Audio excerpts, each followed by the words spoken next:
Hello, everyone, and welcome back to Nightmare Narratives. I can picture some of you already in bed, maybe some of you just getting home from work.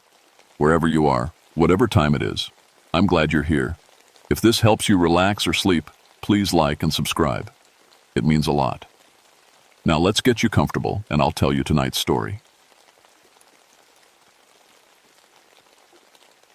My name is Margaret Ashworth, but everyone just calls me Maggie. I've been a ranger here in Jefferson National Forest for 9 years now, and I'm the first woman they ever hired for this district. People always ask me how I ended up in these mountains, carrying a medical kit bigger than most folks' suitcases. Truth is, after what I saw in Vietnam, all those kids who looked like walking skeletons, I figured the worst thing I'd ever see was behind me. I was wrong about that.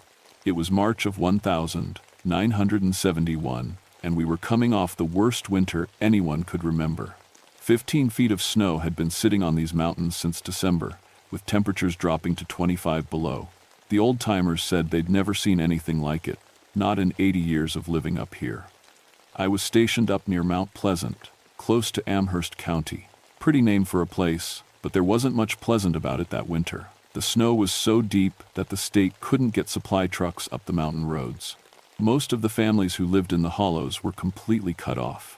We'd been trying to do welfare checks by snowshoe, but even that was getting dangerous. See, Mount Pleasant has a dark history. During the Civil War, there was a siege here that lasted months. Union soldiers got trapped in these same mountains, and when their supply lines got cut, they starved. I mean really starved. The kind where people start looking less like humans and more like something else entirely. The old folks still talked about finding bones scattered through these woods, decades after the war ended. I should have paid more attention to those stories. That morning in March, I was checking on the Henderson family. They lived about 8 miles up a trail that was more like a frozen river than a path. I'd been worried about them because we hadn't seen smoke from their chimney in 3 days. In weather like that, no smoke usually meant no life. The snowshoes made a squeaking sound with every step, and my breath came out in clouds so thick I could barely see through them. My medical bag felt heavier than usual, probably because I'd packed extra supplies. Something about the silence up there made me nervous. Not the good kind of quiet you get in the woods, but the wrong kind. The kind that makes you wonder where all the birds went. When I finally reached their cabin, I knew something was bad wrong before I even got to the door. The chimney was cold, just like we'd thought, but the strange part was how perfect everything looked. No broken windows, no signs of trouble. Even the woodpile was still neatly stacked, though it should have been used up weeks ago. I knocked, called out, waited, nothing. The door wasn't locked. Mountain folks rarely locked their doors, especially when they might need help. I pushed it open and stepped inside, and that's when I saw them. The whole family, Jim Henderson, his wife Mary, and their 3 kids, were sitting around the dinner table. They were all dressed nice, like they were expecting company. The table was set with their good dishes. Forks and knives laid out perfect, napkins folded neat, but they were all dead. Now, I'd seen plenty of death in Vietnam, so that part didn't shake me. What made my hands start trembling was how they looked. These people had been cut off from supplies for 3 months. They should have been nothing but skin and bones. Instead, they looked healthy. Well-fed, even, like they'd just finished a big meal. The weird part was the dishes.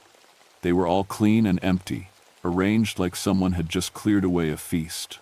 But when I checked their pantry, their root cellar, every cabinet in the house, there wasn't a scrap of food anywhere. Not even an old can of beans or a bag of flour. It was like every bit of food in that house had just disappeared. I radioed back to the station, told them what I found. My supervisor, Bill Murphy, said he'd get the county coroner up here as soon as the weather cleared. But that might be days, and we had 5 more families to check on before dark. As I was getting ready to leave, I heard something that made me stop cold. It sounded like scratching, real faint, coming from underneath the house. Like someone was down there, dragging their fingernails across the wooden floor. I called out, thinking maybe one of the family had somehow survived, was hiding in the crawl space. The scratching stopped. Then it started again. But this time it was coming from outside, moving around the house in a slow circle.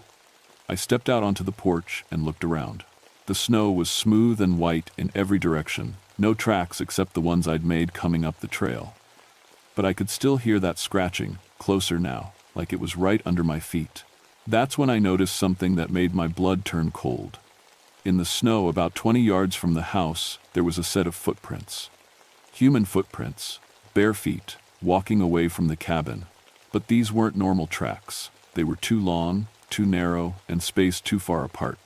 Like whoever made them was either impossibly tall or taking steps twice as long as any person should be able to take. I followed those tracks for about 100 yards before they just stopped. Not like the person had been picked up or fallen down. They just ended, right in the middle of a flat stretch of snow, like whoever was walking had just disappeared into thin air. When I got back to the cabin, the scratching had stopped. But I noticed one more thing that hadn't been there before. On the dinner table, right next to the empty plates, someone had left a handful of old coins, Civil War era, from the look of them. Union Army issue. I've never believed in ghosts or spirits or any of that nonsense. After what I saw in the war, I figured the real world had enough horrible things in it without making up new ones.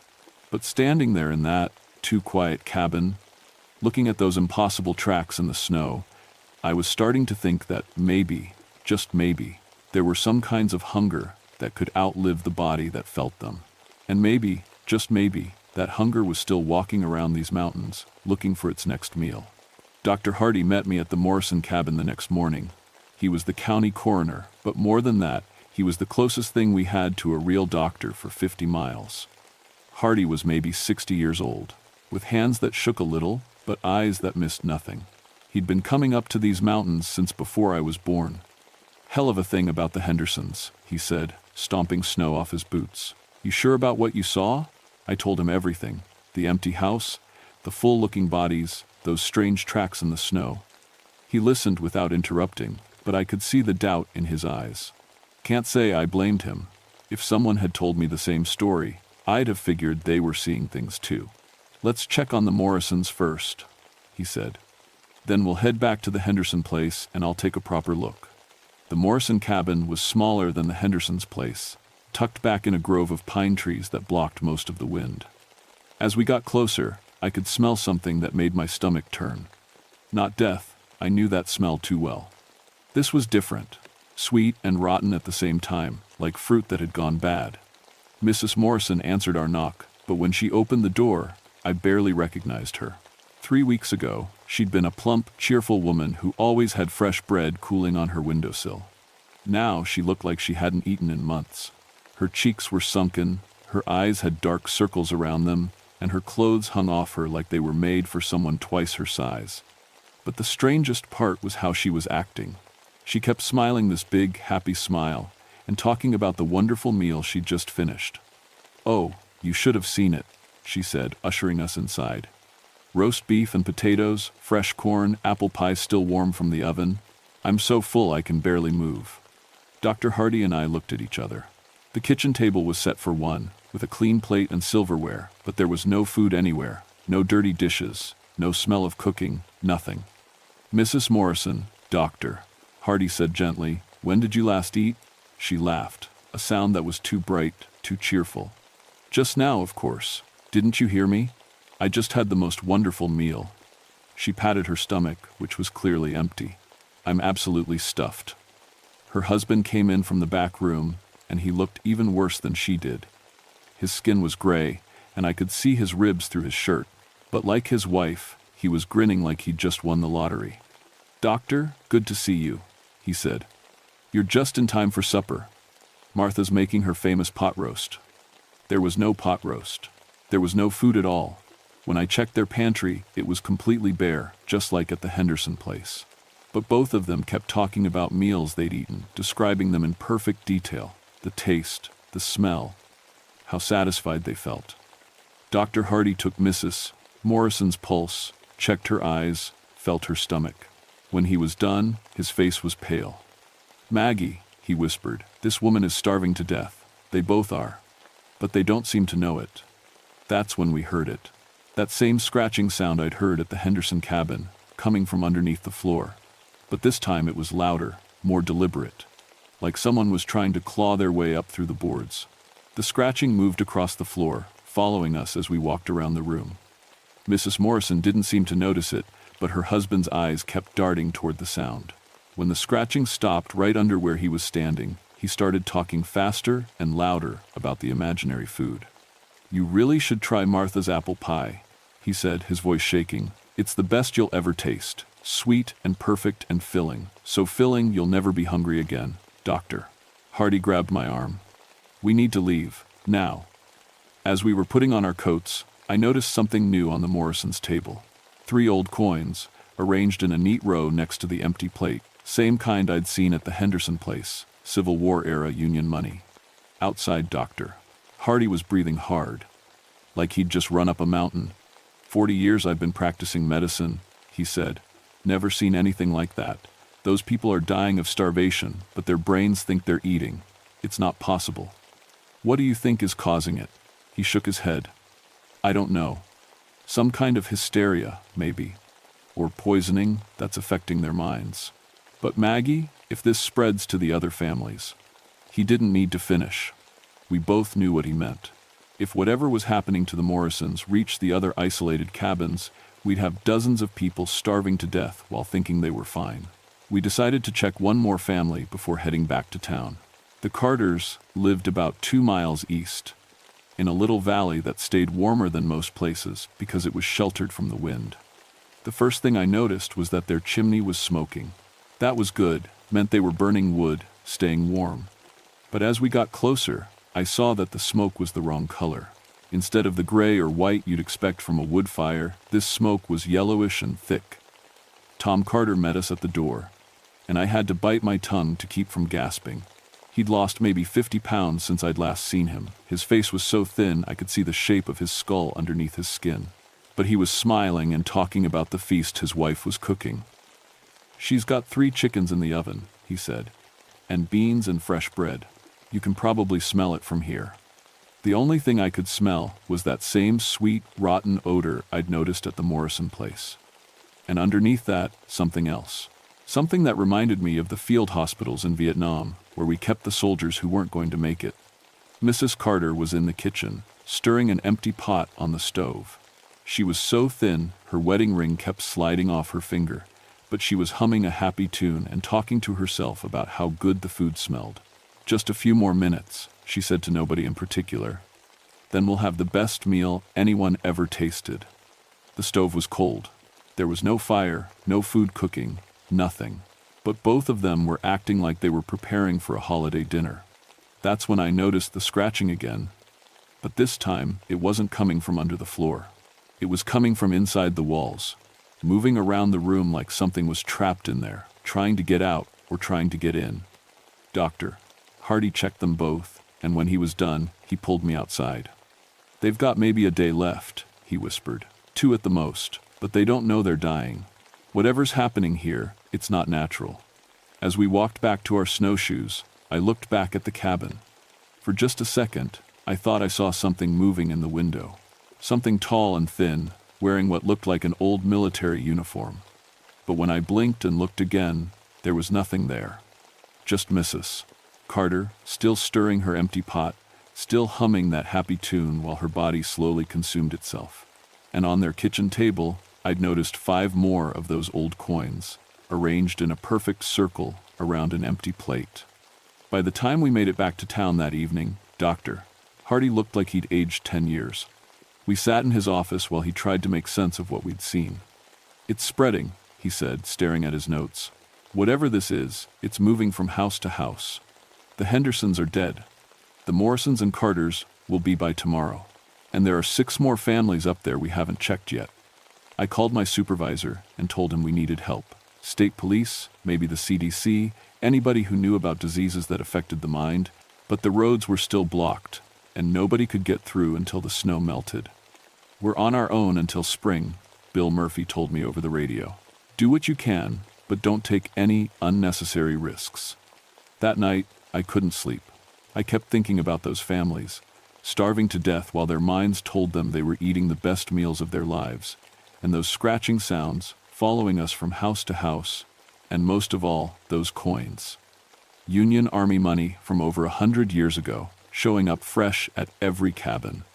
Around midnight, I gave up trying to sleep and drove back up the mountain. I told myself I was just going to check on the Morrison and Carter families, maybe see if there was anything I could do for them. But really, I think I was starting to understand that this wasn't a medical problem. This was something else entirely. The Morrison cabin was dark when I got there, but I could hear voices inside. Low, mumbly conversation, like people talking with their mouths full. I crept up to the window and looked in. Both of them were sitting at the kitchen table, having what looked like an animated discussion about the food they were eating. But their plates were still empty, and they were going through the motions of cutting and chewing nothing at all. Mrs. Morrison would lift her fork to her mouth, chew air, and smile with satisfaction. Her husband was doing the same thing, nodding and making comments about how delicious everything tasted. "Pass the potatoes, dear," he said to his wife. She reached across the table and handed him an empty bowl. He spooned nothing onto his plate and took a big bite of air. "Wonderful," he said. "Best you've ever made." I was about to knock on the door when I heard footsteps in the snow behind me. Slow, heavy steps, like someone walking who wasn't used to having feet. I turned around, and there was nobody there. But the footprints were plain as day in the moonlight. The same impossibly long tracks I'd seen at the Henderson place, leading right up to where I was standing. And they were fresh. Steam was still rising from them in the cold air. I followed the tracks around to the back of the house, where they stopped at the wall. Not like the person had gone inside, the tracks just ended at the wall itself, like whoever made them had walked right through the wood. That's when I heard the scratching again. But this time it was coming from inside the house. And with it, a new sound. Humming. A low, tuneless humming that seemed to come from everywhere at once. I went back to the front window and looked in. The Morrisons were still at their table, but now there was someone else with them. It was tall, maybe 7 feet, and wearing what looked like an old Union Army uniform. The kind they wore during the Civil War, blue wool with brass buttons. But the uniform was rotted and torn, like it had been buried for 100 years. The thing's face was mostly hidden in shadow, but I could see its hands. They were nothing but bones held together with bits of dried skin, and they were moving across the table, arranging and rearranging those old coins. The Morrisons didn't seem to see it. They kept eating their invisible food and talking about how good it tasted. But every few seconds, they would glance in the thing's direction, and their smiles would get a little brighter, a little more forced. The creature turned its head toward the window, and for just a second, I saw its face. It was a skull with yellow lights burning in the eye sockets. Its mouth was open, showing teeth that were too long and too sharp, and it was smiling. It saw me. I ran. I don't remember getting back to my truck or driving down the mountain, but somehow I ended up at Dr. Hardy's house, pounding on his door at 2 a.m. He came to the door in his pajamas, took one look at my face, and let me in without asking any questions. "It's not a disease," I told him. "There's something up there, something that's making them think they're eating when they're starving." I told him everything I'd seen. The creature in the uniform, the impossible tracks, the way it had looked right at me through the window. I expected him to think I was crazy, maybe suggest I get some sleep and see how things looked in the morning. Instead, he just nodded. "My grandfather used to tell stories," he said quietly, "about the Civil War, and what happened to those Union soldiers who got trapped up there.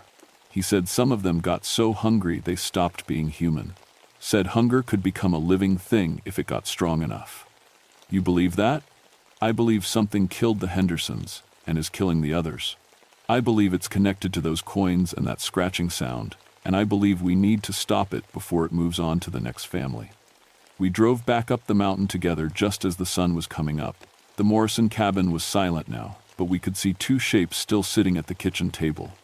They were both dead, starved to death, sitting upright in their chairs with empty forks still in their hands and smiles still on their faces. On the table between them was a pile of those old coins, maybe 20 of them, arranged in a perfect spiral. And scratched into the wooden table, like someone had used a knife or maybe a claw, were words. "Still so hungry, need more, always more, doctor." Hardy checked his watch. "The Carters live about an hour from here. If we hurry." We didn't make it in time. Tom and Sarah Carter were dead too, sitting at their own table with empty plates and satisfied expressions. The scratched message on their table was longer: "Good food, good people, But still hungry, always hungry, need the one who remembers. What do you think it means, Doctor? Hardy asked. The one who remembers? I was starting to have an idea about that, but I didn't want to say it out loud, because I was pretty sure it meant me. I was the one who'd found all the bodies, seen all the evidence. I was the one who was starting to understand what was really happening up here. And if I was right, then this thing wasn't done with the mountain families. It was just getting started. That afternoon, we got a radio call from the Williams family, who lived on the far side of Mount Pleasant. They wanted to report that they were having the most wonderful dinner party, and did we want to come join them? The thing was, I knew for a fact that the Williams family had run out of food 2 weeks ago. The state had been trying to get supplies to them, but their road was completely blocked. We need help, I told Dr. Hardy. Real help. This thing is moving faster now. What kind of help can stop something like that? I thought about the scratched messages, about the Civil War coins, about that creature in the rotted uniform. Maybe the kind that's been buried up here for over 100 years. That's when I remembered something my grandmother used to say back when I was a kid. She'd grown up in these mountains, heard all the old stories. Some hungers, she used to tell me, are too big to die with the body that felt them. Some hungers just keep walking around, looking for someone new to feed them. I was starting to think she might have been right. That night, I did something that probably wasn't smart. I went back to my cabin and opened every history book I had about the Civil War in Virginia. I needed to know what really happened up here, what created something hungry enough to outlive death. What I found made my hands shake. In February of 1864, a Union supply column got cut off in these mountains during a Confederate siege. 47 soldiers, trapped in a valley with no food and no way out. The siege lasted for 6 weeks. By the time Confederate forces found them, only 3 were still alive. But here's the part that made my blood run cold. The survivors reported that the dead soldiers had been getting up at night, trying to eat food that wasn't there. They said the hunger had gotten so strong it started living on its own, separate from the men who felt it. The Confederate soldiers who found them were so disturbed by what they saw that they burned the entire camp. But they never found all the bodies. The reports said 7 soldiers were missing, never accounted for. And the location of that camp? Right where Mount Pleasant sits today. I called Dr. Hardy and told him what I'd learned. We decided to drive up to the Williams place and see if we could help them before it was too late. We never made it that far. About halfway up the mountain road, my truck just stopped. Engine died, lights went out, radio went dead. We sat there in the dark for maybe 5 minutes before we heard the scratching. It was coming from all around us. Under the truck, on the roof, against the windows, like dozens of fingernails dragging across metal. Then we saw the lights. Yellow lights, moving through the trees toward us. Not flashlights or lanterns. These lights had no source. They just floated in the darkness, bobbing up and down like they were attached to something walking. "Get out," Dr. Hardy whispered. "Get out and run." But it was too late. The lights surrounded the truck, and now I could see what was carrying them. 7 figures in rotted Union Army uniforms, their faces nothing but skull and shadow. The tallest one stepped forward, and when it spoke, its voice sounded like wind blowing through dead leaves. "You remember," it said, looking right at me. "You know what we are, what we need. What do you want?" I managed to ask. "To be full," it said, "to feel satisfied, to have enough. We have been hungry for so long, so long." The other figures moved closer. I could smell them now, not just death, but something deeper. The smell of starvation itself, of bodies consuming themselves from the inside out. "We tried to eat," the creature continued, "tried to feed on the mountain people. But they died too quickly. Their bodies gave up before we could take enough. We need someone stronger. Someone who has seen real hunger before." It was talking about Vietnam.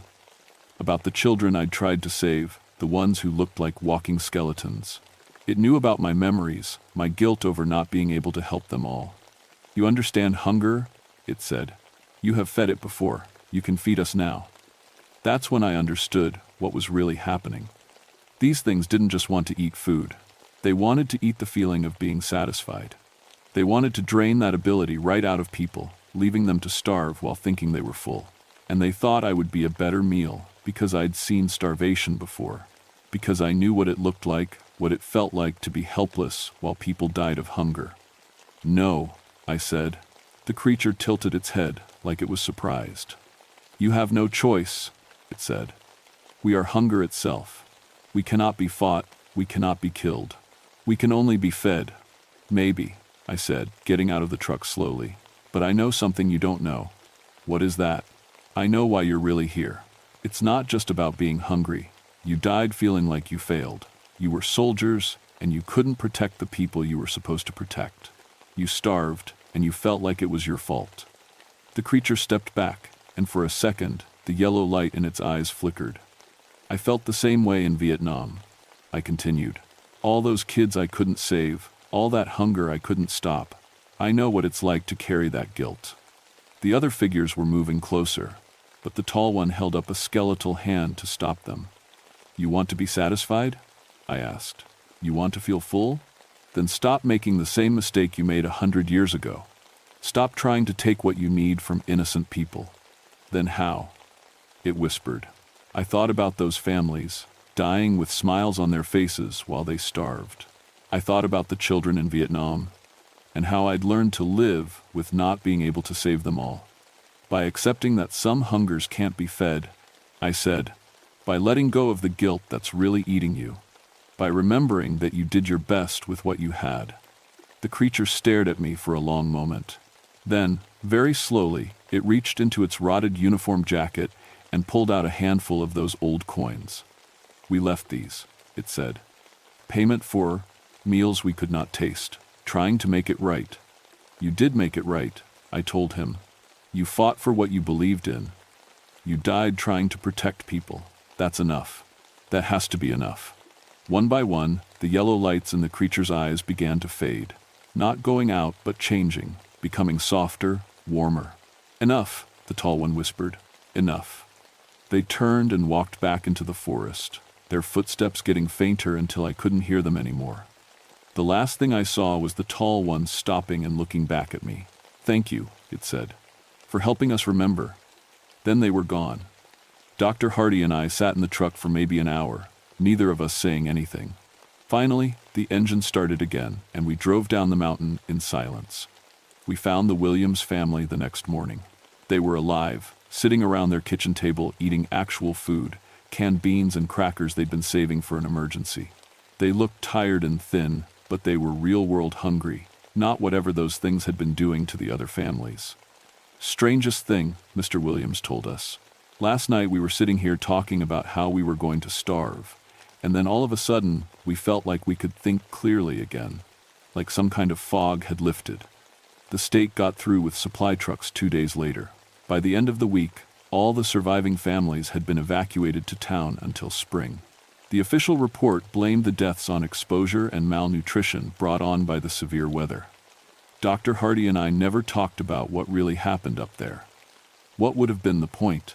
Nobody would have believed us, and the families who died were still dead, whether it was from starvation or something supernatural.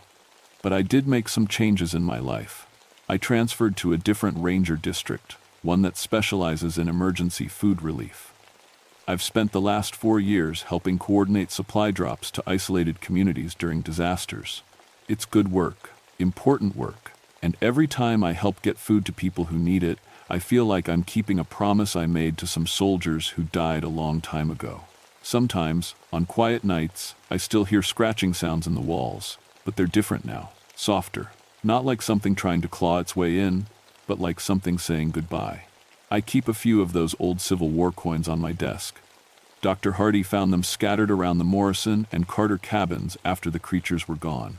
I like to think they were left as a final payment, a way of saying thank you for helping them find peace. Last month, I got a letter from a historian at the University of Virginia. He'd been researching the Civil War siege at Mount Pleasant, and he wanted to tell me something interesting he'd discovered. In 1920, he wrote, a group of hunters found the remains of 7 Union soldiers in a cave near where the siege took place. The soldiers had been buried with military honors, and a small monument was erected to mark the site. According to the hunters, the remains showed signs of severe malnutrition, but they also found evidence that the soldiers had been sharing their rations with local civilians who had been caught in the siege. Even while they were starving, they'd been trying to help others. Heroes, the historian called them. Men who died doing their duty. I drove up to Mount Pleasant last weekend and found the monument. It's small, just a stone marker with 7 names carved into it. Someone had left fresh flowers there, even though it's been over 50 years since it was put up. I sat there for a while, thinking about hunger and satisfaction and what it means to have enough. Thinking about those Union soldiers and the families they'd killed while trying to satisfy their own impossible need. But mostly thinking about how sometimes the hungriest people are the ones who are trying to feed others. I still carry my medical kit everywhere I go, still check on isolated families during bad weather. But now I pay attention to different things. Not just whether people have enough food, but whether they're carrying guilt they don't need to carry. Because I learned something up on Mount Pleasant that winter. Sometimes the hunger that eats people alive isn't in their stomachs. Sometimes it's in their hearts. And sometimes the only way to feed that kind of hunger is to forgive yourself for all the people you couldn't save and focus on helping the ones you still can. The scratching in my walls stopped completely about a year ago, but every now and then, when I'm up late working on emergency supply routes, I catch a smell in the air that reminds me of pine trees and fresh snow. And I like to think that somewhere up in those mountains, 7 old soldiers are finally resting easy, their hunger satisfied at last.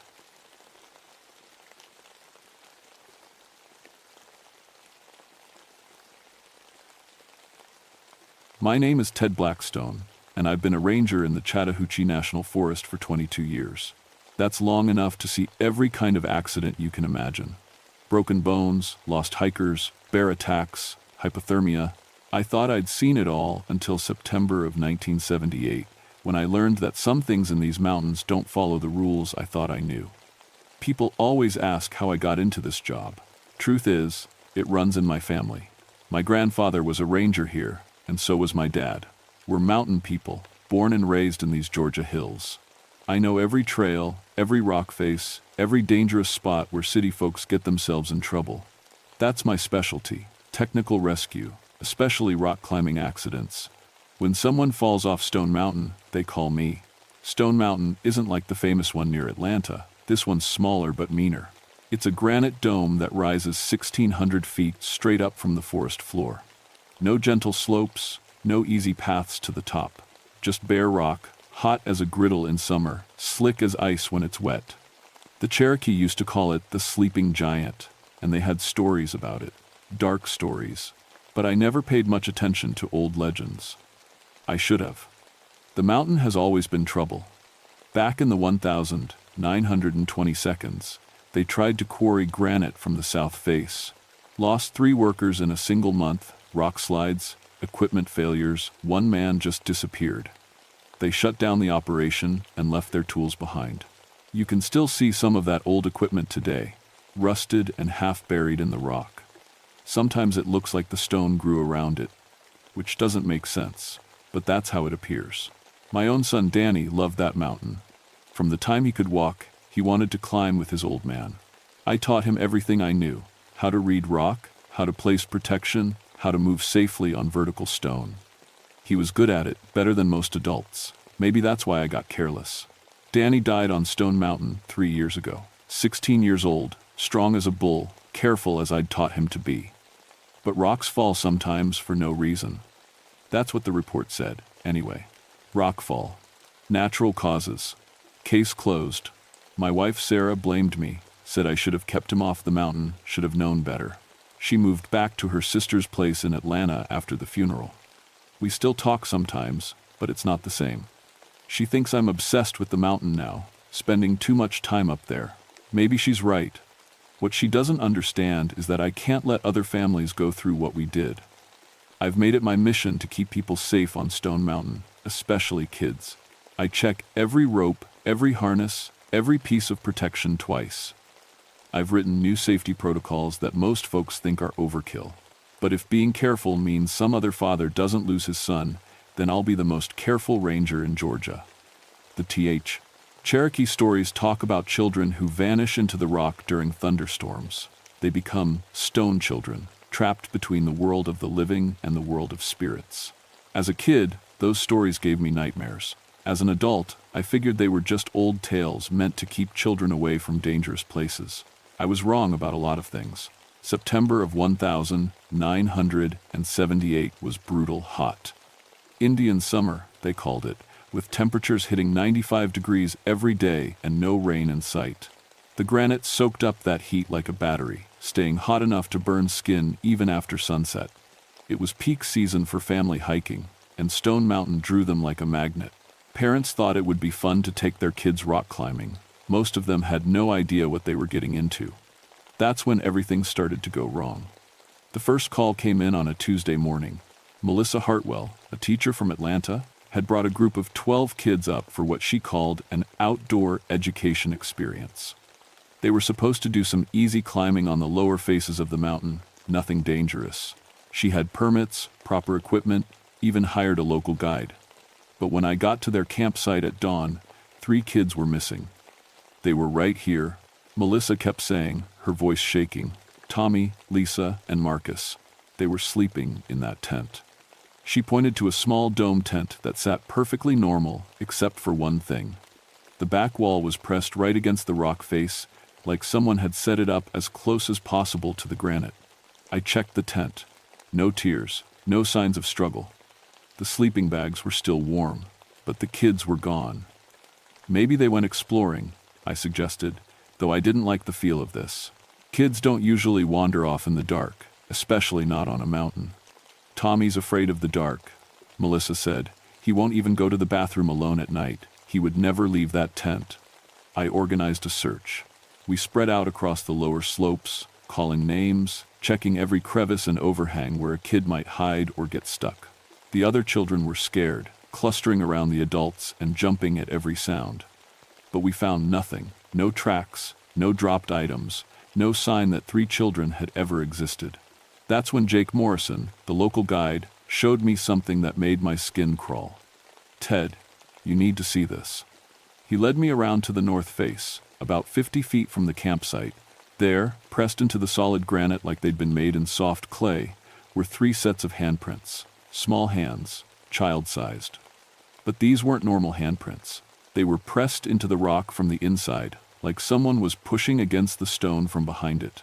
The fingers were spread wide, and you could see every detail. Fingerprints, palm lines, even the texture of skin. They looked desperate, like the children were trying to push their way out of solid rock. That's impossible, I said, but I was running my fingers over the prints. They were real, warm to the touch despite being carved in stone that should have taken hours to mark. Jake was pale. There's more. He showed me the climbing gear. The missing kids had been wearing safety harnesses when they went to sleep. Standard procedure for overnight climbing trips. We found those harnesses embedded in the rock face, straps and buckles pressed into the granite like the stone had swallowed them. The metal parts were fused with the rock, but the straps were cut clean through, as if something sharp had sliced them from inside. That's when I heard it for the first time. It was faint, almost too quiet to notice. But as I stood there, staring at those impossible handprints, I heard what sounded like children laughing. The sound was coming from inside the mountain, muffled by tons of solid rock, but definitely there. Happy laughter, like kids playing a game. You hear that? I asked Jake. He nodded, his face grim. Started about an hour ago.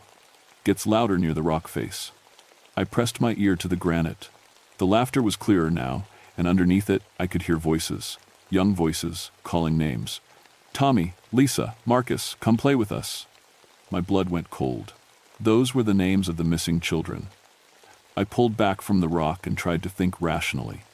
Maybe there was a cave system we didn't know about. Maybe the kids had found some hidden entrance and were trapped inside. It was the only explanation that made sense. We spent the rest of the day mapping every known cave and crevice on the mountain. I brought in equipment from the ranger station, ground-penetrating radar, sonic mapping devices, everything we had, but the readings showed solid granite all the way down. No caves, no hollow spaces, no way 3 children could be inside that rock. Still, we could hear them. As the day wore on, the voices got clearer. They were definitely the missing kids, calling for help, asking why nobody would come play with them.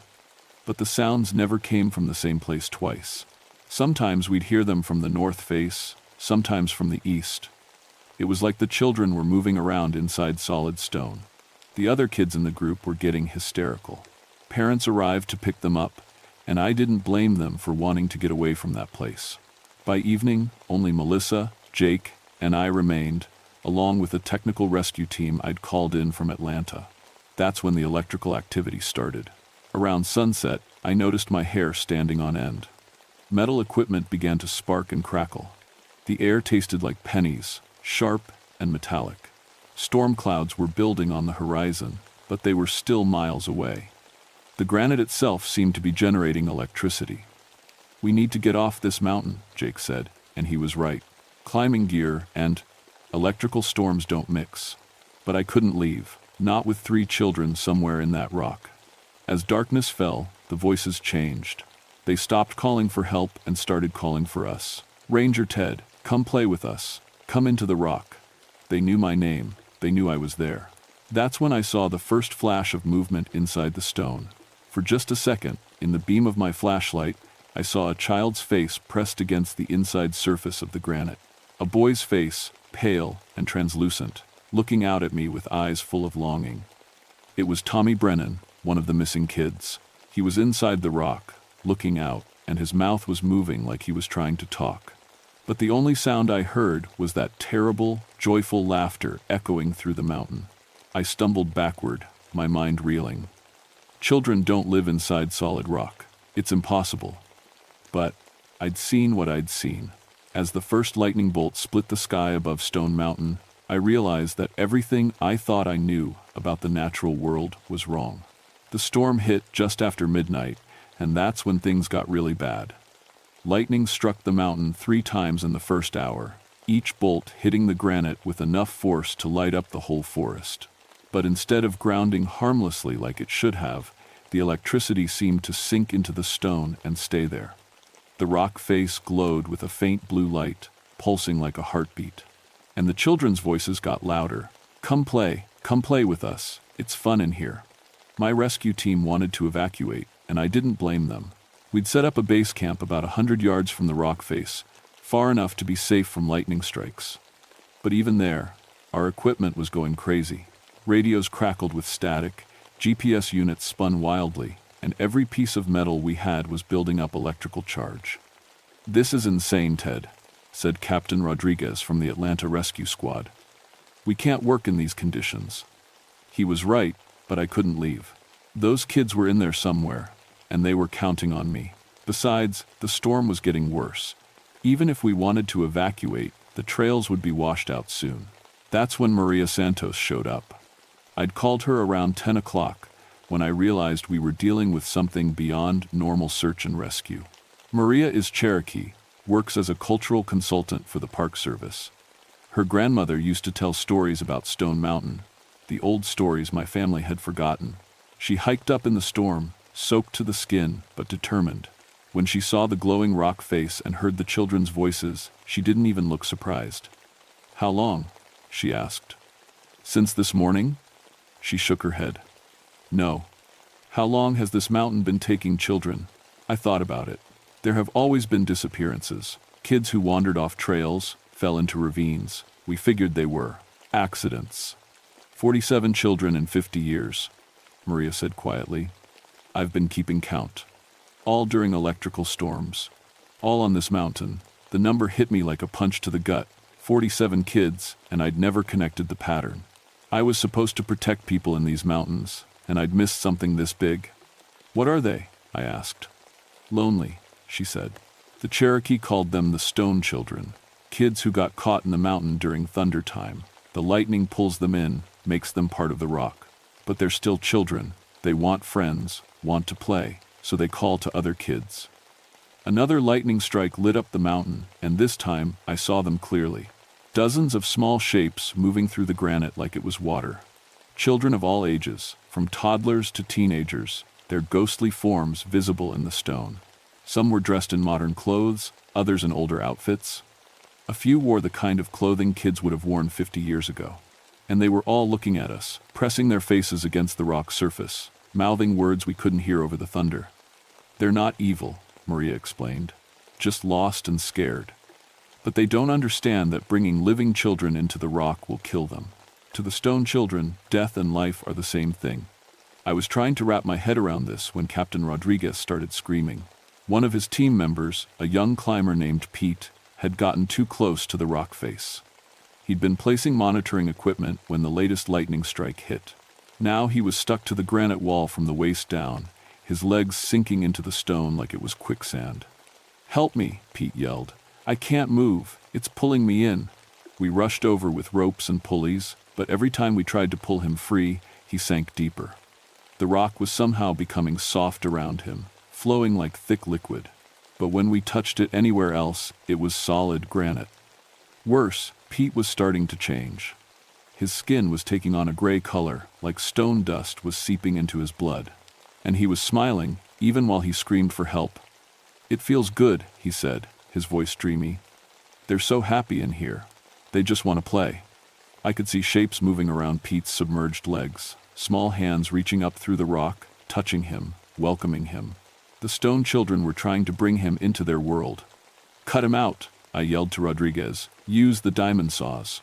We'd brought industrial cutting equipment for exactly this kind of rescue. Rodriguez fired up the big saw and bit into the granite around Pete's waist. The blade cut through rock like it was cheese, but as soon as we pulled a chunk away, the stone flowed back together, sealing the gap. The mountain was healing itself. "The storm," Maria said urgently. "The lightning gives them power. They can change the rock as long as electricity flows through it." I looked up at the churning clouds. The storm was getting stronger, not weaker. We could be here for hours. That's when I heard a new voice among the children's calls. A voice I recognized. "Dad? Dad, is that you?" My heart stopped. Through the glowing granite, I could see a teenage boy with my dark hair and Sarah's green eyes. Danny. My son, who died 3 years ago, in a rock fall that maybe wasn't an accident at all. "Danny," I whispered. "I've been waiting for you, Dad. It's lonely in here without you. Come play with us." I took a step toward the rock face, my mind reeling. Danny was alive. My boy was alive, and he'd been trapped in this mountain for 3 years, and I'd never known. Rodriguez grabbed my arm. "Don't, Ted. That's not your son. Not anymore." But it was Danny. I could see his face clearly now, translucent but unmistakably him. He was reaching out through the stone, trying to touch me, and God help me, I wanted to touch him back. "Please, Dad. I'm so sorry about the fight we had. I just wanted you to be proud of me." The fight. The last conversation we'd ever had, the night before he died. He'd wanted to attempt a harder climbing route than I thought he was ready for. We'd argued, said things we didn't mean. I'd gone to bed angry, and the next morning he was gone. "I was proud of you," I said, tears streaming down my face. "I was always proud of you. Then come with me. We can climb together forever." I reached out toward the rock face, and that's when Maria tackled me, sending us both sprawling in the mud.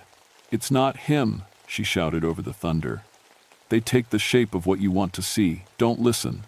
But I could still see Danny, and the hurt in his eyes was breaking my heart.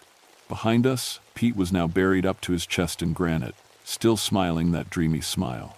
And I could hear more voices calling from the rock, dozens of children, maybe hundreds, all wanting us to join them in their stone world. The lightning was getting stronger. Each strike lit up more faces in the rock, more small hands reaching out. And I realized that if we didn't figure out how to stop this soon, we'd all end up like Pete, trapped forever in the mountain with the lonely children of stone. By 3 a.m, Pete was gone.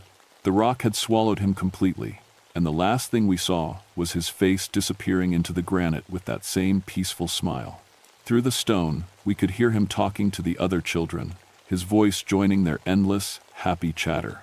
"There are so many of them," Maria said, watching the ghostly shapes move through the mountain. Generations of lost children. The storm was at its peak now. Lightning struck the mountain every few minutes, each bolt feeding more power into the stone. With every strike, the children became more solid, more real. And they were getting braver. Small hands pushed through the rock face now, reaching out toward us. Child voices called our names, begging us to come play. Some of the older children, teenagers who'd been taken decades ago, were actually stepping partway out of the granite, their lower bodies still merged with stone but their torsos free. "We need to go," Rodriguez said. His remaining team members were backing toward the tree line, equipment abandoned. "This is beyond search and rescue." But I couldn't leave. Not with Tommy, Lisa, and Marcus still trapped in there. Not with Danny calling my name. That's when Maria told me the truth. "There is a way to free them," she said quietly. "All of them. But you won't like it," she explained the Cherokee ritual, passed down through her family. During the worst storms, when the stone children grew too hungry and too bold, her ancestors would send someone into the mountain, a willing adult who could find the heart of the collective and break it from inside. "It's a one-way trip," she admitted. "The mountain won't let you leave once you're inside. But you can free the children's spirits, let them move on instead of staying trapped." I thought about Pete, disappearing into the rock with that blissful expression. About 47 missing kids over 50 years. About Danny, reaching out to me with longing in his translucent eyes. "How?" I asked. "The lightning gives them power, but it also makes them vulnerable. When the next big strike hits, the boundary between flesh and stone disappears completely. You can walk right into the mountain, find the center, where they all gather. And then..." She pulled out a small leather bag filled with white powder. "Sacred clay from the riverbed. It breaks spiritual connections to the earth. Scatter this among them during the electrical surge, and they'll be free to move on. And me? You'll be trapped in their place. Someone has to anchor the mountain, keep it from reaching out again." I looked at the rock face, glowing with trapped lightning, filled with the shapes of lost children. Some of them had been there for decades, growing up in a stone prison, never knowing peace. Danny pressed his face against the inside of the granite, mouthing words I couldn't hear but understood. "Help us, Dad." Another massive lightning bolt split the sky, and for a moment, the boundary between the living world and the stone world vanished completely. I could see into the mountain's heart, a vast cavern filled with playing children, their ghostly forms dancing and laughing while thunder echoed around them. They weren't evil, they were just scared kids who'd been alone too long. "There has to be another way," I said. But even as I spoke, I saw movement at the edge of our camp. 3 small figures stumbling out of the forest. Tommy, Lisa, and Marcus, the children who'd disappeared that morning. But something was wrong with them. Their skin had a gray tint, and their eyes glowed, with faint blue light. "We're back," Tommy called, his voice echoing strangely. "We made new friends. They want to meet you." The children walked toward us, but their feet didn't quite touch the ground, and as they moved, I could see through them to the trees behind. "They're becoming stone children themselves," Maria whispered. "The mountain is using them as bait." Rodriguez and his team were running now, crashing through the underbrush toward the trail. I didn't blame them. This was beyond anything humans should have to face. "Ted," the ghostly Tommy said, his young face sad and pleading, "don't you want to play with us? It's so much fun in the mountain. You never get tired, and you never have to leave your friends." Behind him, Lisa and Marcus nodded eagerly, and through the glowing granite, I could see dozens of other children pressing forward, all of them reaching out, all of them calling my name. "Your son is here," Lisa said. "He misses you so much." Danny's face appeared in the rock again, clearer than before. "Please, Dad, I've been waiting so long." The next lightning strike was building. I could feel it in the air, the electrical charge making my hair stand on end. This would be the big one, the strike that would give the stone children enough power to break free completely. Maria pressed the bag of sacred clay into my hand. "It has to be now, Ted, before they get strong enough to leave the mountain." I looked at the clay, then at the ghostly children surrounding us, then at Danny's face in the stone. My boy, who I'd failed to save 3 years ago. Maybe I couldn't save him, but I could free him. The lightning began its descent toward the mountain. As the world exploded in white light and thunder, I ran straight at the rock face. The granite flowed like water around me, and I plunged into the heart of Stone Mountain, into the realm of the children who'd been trapped there for 50 years. The last thing I heard was Maria shouting something about love being stronger than lightning. Then the stone closed over my head, and I was home. Inside the mountain was nothing like I'd expected. There was light, somehow, and space.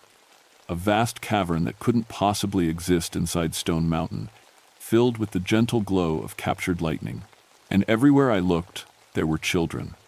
They surrounded me immediately, dozens of them, all ages and from all eras.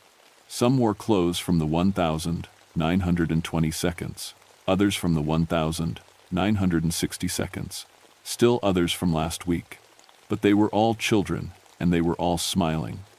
"You came," Tommy Brennan said, rushing up to hug my legs. "We knew you would come." Lisa and Marcus were there too, solid now, laughing and playing with kids I didn't recognize. They looked happy, but there was something hollow in their eyes, like they were forgetting who they used to be. "Where is he?" I asked. "Where's Danny?" They parted like a curtain, and there he was. My son, 16, forever, exactly as he'd looked the morning he died. But when he smiled at me, I saw the same hollow contentment in his eyes.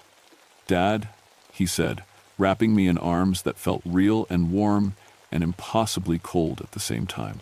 "I knew you'd come for me. I'm here to take you home, son."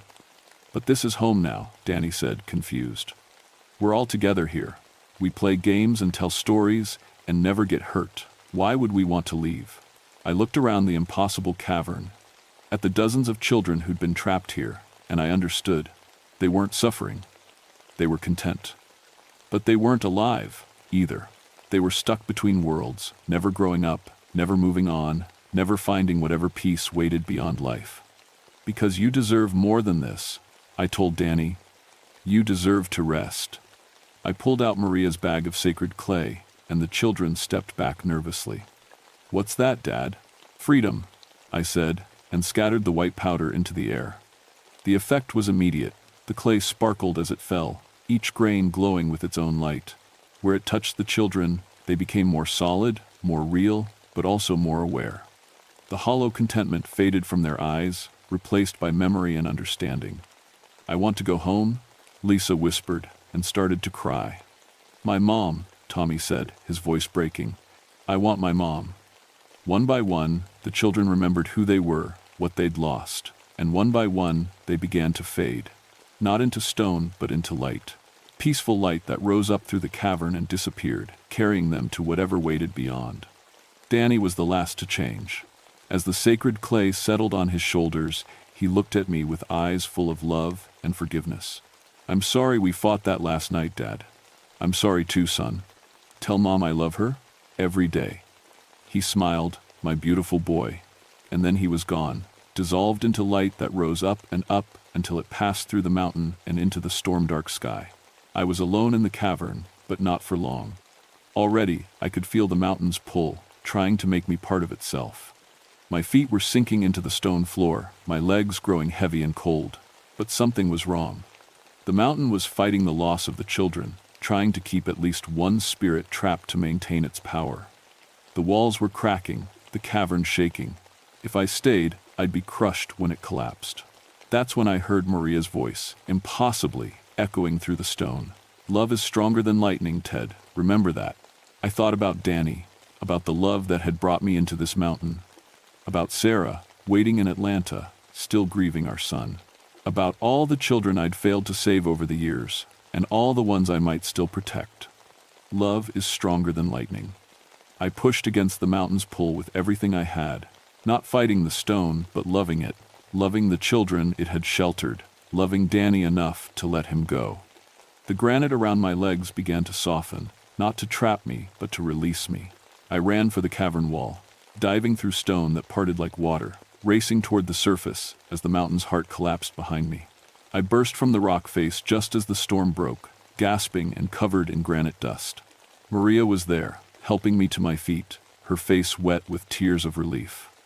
"They're free," I told her. "All of them." The mountain was different now, quieter.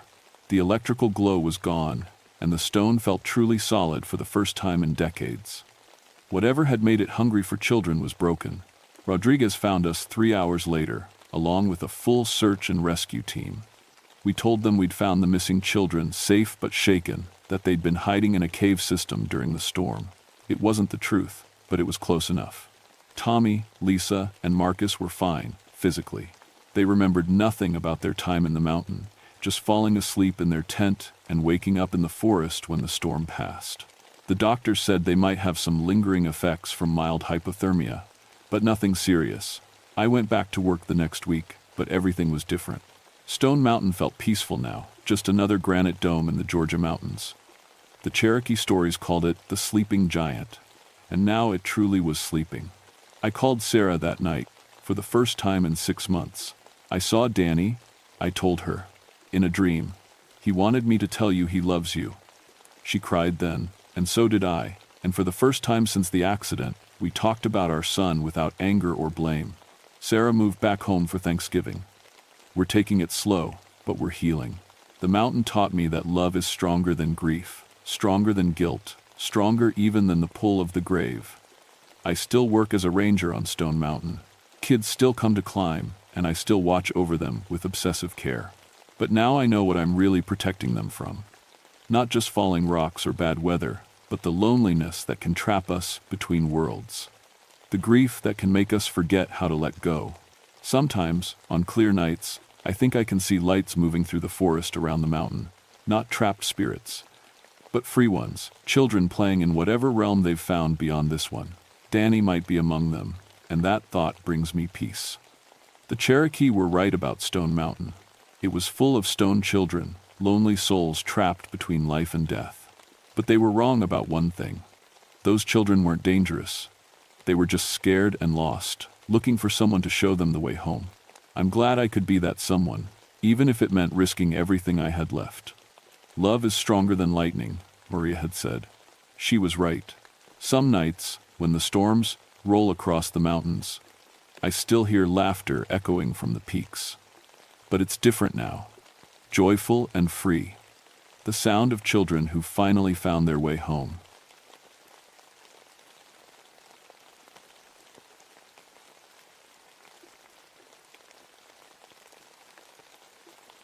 My name is Harold Whitmore, and I've been a park ranger for 11 years.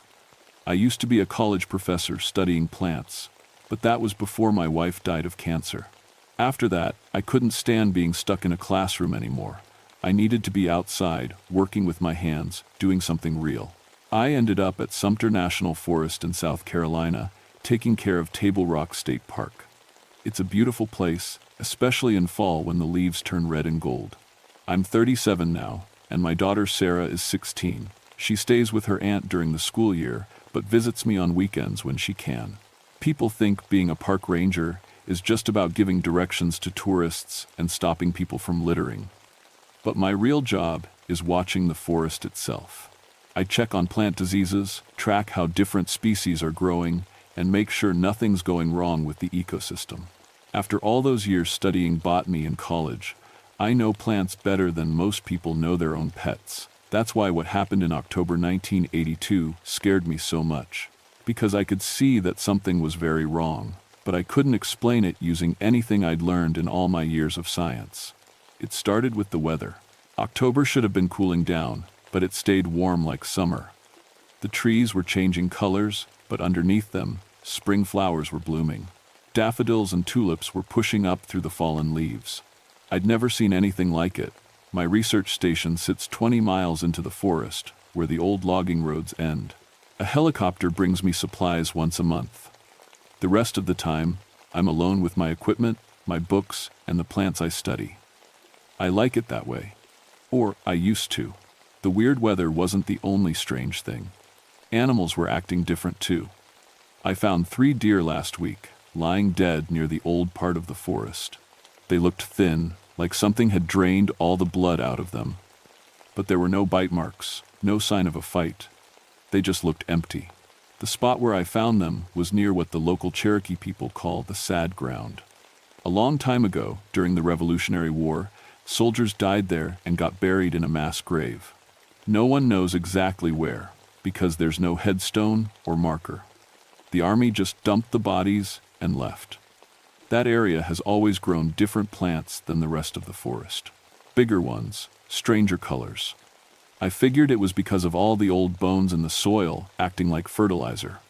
Dead things make good plant food, after all. But this October, the plants there were getting huge. Vines thick as my arm wrapped around trees. Flowers big as dinner plates opened and closed like they were breathing. And the smell, it was too sweet, like perfume mixed with something rotten. I kept telling myself there had to be a scientific reason. Maybe chemicals from an old dump, or some kind of plant disease I hadn't seen before. I never believed in ghost stories or anything supernatural. I should have. The call came on a Tuesday morning. Dr. Martinez, my supervisor, told me a research team from the university had gone missing. 3 graduate students studying plant mutations. They'd been camping near Table Rock for a week, but missed their check-in call. Their last report mentioned unusual plant growth in the southern section, Martinez said over the radio. Same area where you've been finding those dead animals. I grabbed my gear and hiked out to find them. It took me 2 hours to reach their campsite, and when I did, I stopped walking and stared. The camp was still there, but it was wrong. 3 tents stood in a perfect triangle, but thick vines had grown up around them overnight. Green ropes as thick as my wrist wrapped around every piece of equipment. The vines hadn't been there a week ago.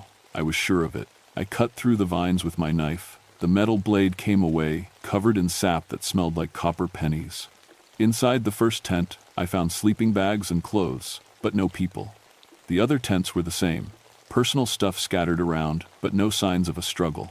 What bothered me was how the plants had grown. They made perfect circles around each tent, leaving spaces exactly the size and shape of 3 human bodies, like the vines knew where people had been sleeping. I was taking pictures when I heard the rustling. It was loud, like wind blowing through leaves, but there was no wind. The air was perfectly still and warm. I turned toward the sound and saw something that made my hands shake. A massive flower, red as blood and big as a trash can lid, was opening and closing about 50 feet away. Each time it opened, I could see dark stains inside the petals. When I got closer, the stains looked wet and fresh. I took a sample of the liquid and tested it with my field kit. Human blood. My radio crackled. "Whitmore, you copy?" It was Martinez. "I found their camp," I said. "But they're not here. Send backup." "On my way. Don't touch anything else." While I waited, I walked around the area taking notes. More giant flowers dotted the forest floor. All of them had those dark red stains inside. Some had pieces of fabric stuck to the petals, a torn sleeve here, a bootlace there. But the worst part was the sound. Every few minutes, I heard something like voices whispering, just at the edge of hearing, like people talking very quietly in another room. I kept turning around, but no one was there, just plants rustling without any wind. Martinez showed up with 2 other rangers and a chainsaw. "We'll cut through this mess and find them," he said. But when we started cutting, the plants fought back. Not like normal plants, these vines moved away from the saw blade, wrapping around our equipment. The chainsaw quit working after 5 minutes, clogged with sap that ate through the metal chain. "This is impossible," Martinez muttered, pulling thick green stuff off his boots. The sap was trying to stick him to the ground. That's when we heard the scream. It came from deeper in the forest, toward the old burial ground. A human voice, calling for help. We grabbed our gear and ran toward it, but the plants seemed to grow thicker with every step. Vines reached across the path, trying to trip us. Branches hung lower, forcing us to duck and crawl. The screaming stopped just as we reached a clearing I'd never seen before. In the center stood something that used to be a tree, but now looked like a nightmare. Its trunk was hollow and transparent, like a glass tube filled with murky water. And floating inside, barely alive, was Martinez's nephew, Rico, one of the missing graduate students. His eyes were open and moving, but the rest of his body was perfectly still. Thin roots had grown into his arms and legs. As we watched in horror, the tree pulsed like a heartbeat, and Rico's face went pale. It was feeding on him. "Get him out," Martinez screamed, attacking the tree with an axe. But every time he hit it, the tree healed itself. Worse, other plants started moving toward us. Flowers turned to track our movement like eyes. Vines reached out from every direction. We ran. We made it back to my research station, but barely. Plants had followed us the whole way, growing across the path behind us, cutting off our escape route. By the time we got inside and locked the door, we were trapped. "What the hell is happening out there?" Martinez gasped, checking his radio. Nothing but static. I pulled out every plant book I owned, looking for answers. But nothing I'd studied in college explained what we'd seen. Plants don't move like animals. They don't hunt people or drink blood. There has to be a logical explanation, I said, more to convince myself than Martinez. That night, we took turns staying awake and watching the windows. Around midnight, I saw lights moving outside. Not flashlights or lanterns. Soft green glows drifting between the trees like fireflies. But these lights were as big as basketballs, and they moved in straight lines, like they were searching for something. At dawn, the lights faded, but the plants outside had grown closer to the station. Vines covered the walls now, and strange flowers pressed against the windows, like faces trying to look inside. Martinez tried the radio again and got through to headquarters. "Send a helicopter," he said. "Emergency evacuation." But when the helicopter arrived that afternoon, it couldn't land. The clearing around my station was filled with plants that hadn't been there the day before. Thick bushes and tall grass covered the landing pad. The pilot circled twice, then had to give up. "We'll have to hike out," Martinez said. We packed light and left through the back door. For the first hour, everything seemed normal. Then we started finding things. Personal. Items from the missing students were scattered along the trail. A backpack hanging from a tree branch. A pair of glasses balanced on a stump. A field notebook placed carefully on a rock, open to a page that said, "The plants are watching us." But the items weren't dropped or lost. They were arranged. Placed in specific spots, like someone was leaving us a message.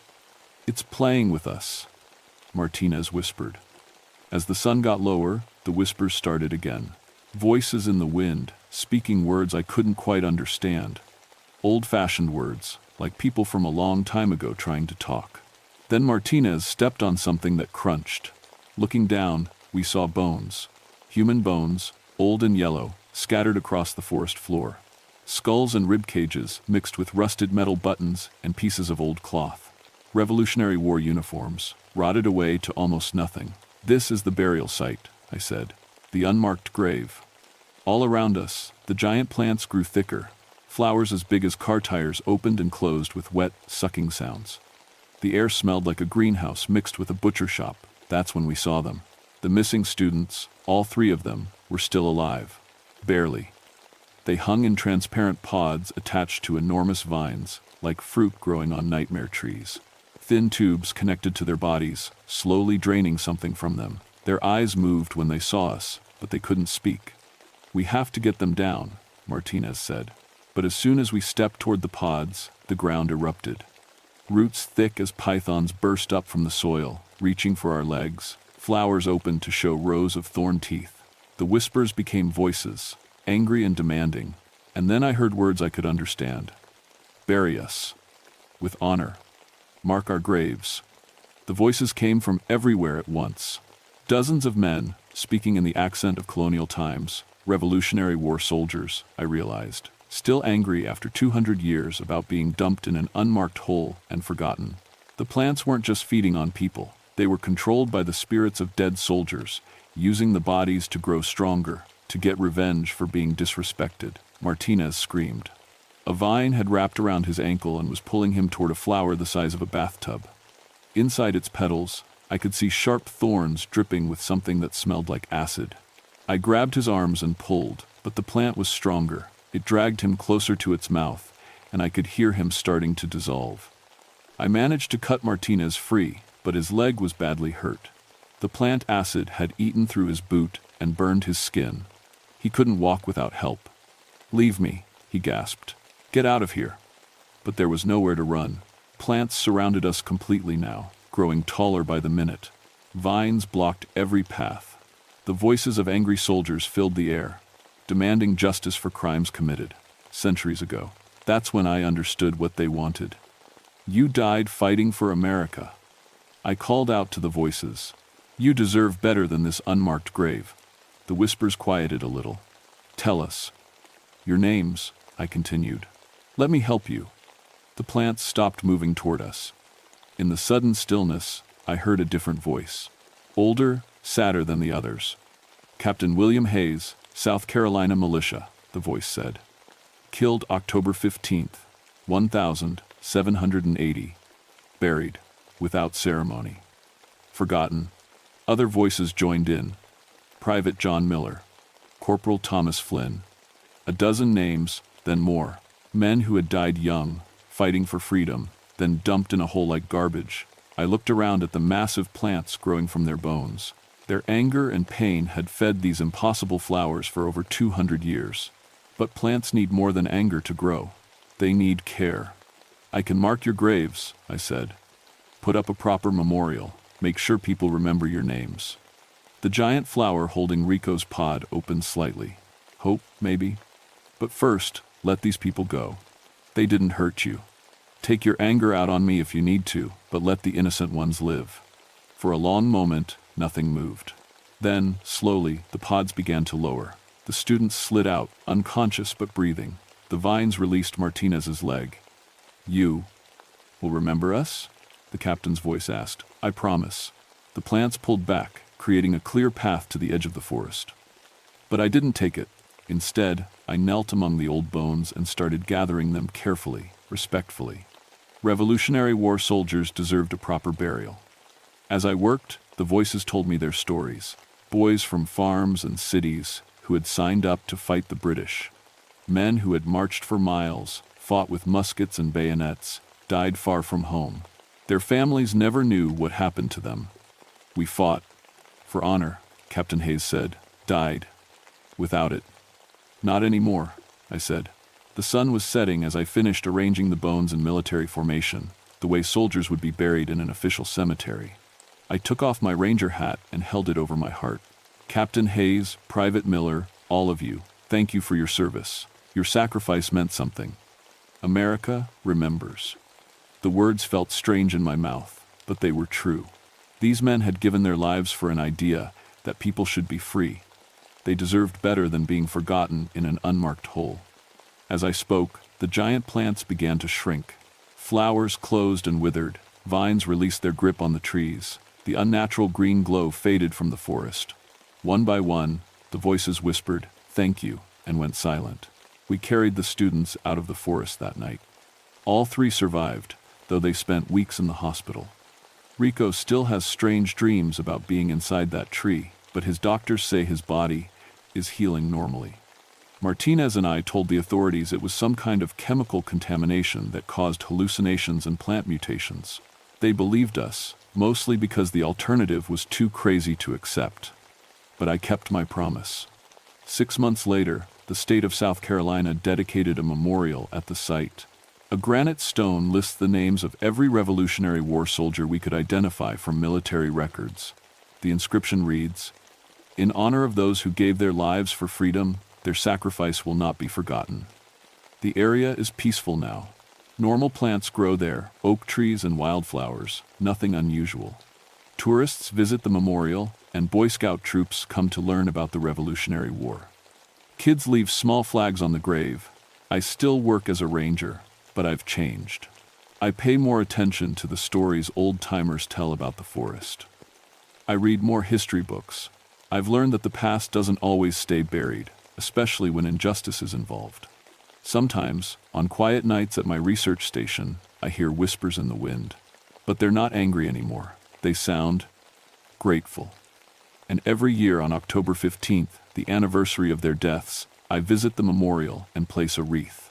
Just to let them know that someone still remembers what they did for us.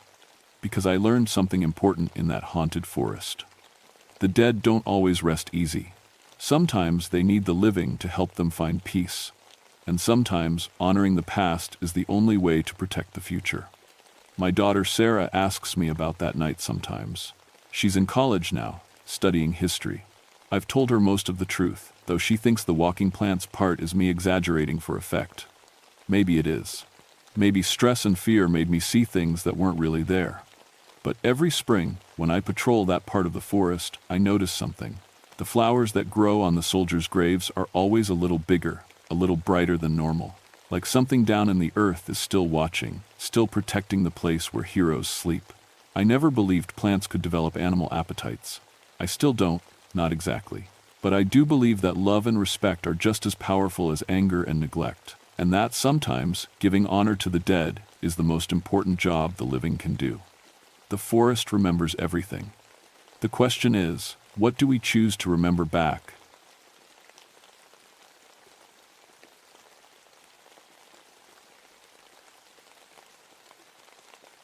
My name is Catherine Holloway, but everyone at Mammoth Cave calls me Cat. I've been giving tours here in Kentucky for 7 years now, and I thought I'd seen everything these underground tunnels had to offer. I was wrong. It was December 1986, right before Christmas. The cave entrance was decorated with wreaths and twinkling lights, trying to make the mouth of the earth look cheerful. Families came from all over to see our holiday programs. Kids loved my puppet shows where I taught them about cave safety using funny little characters I'd made myself. My own daughter, Emma, just 6 years old, would sit in the front row and giggle when Professor Spelunk the puppet would trip over his own feet. That morning started like any other. I checked my gear, flashlights, backup batteries, first aid kit, and my puppet bag. The weather report called for snow, but nothing too serious. Just another winter day in Kentucky. "Morning, Cat," called Jim from the visitor center. "You've got the Morrison family group today. 12 families total, lots of kids. Perfect for your puppet thing."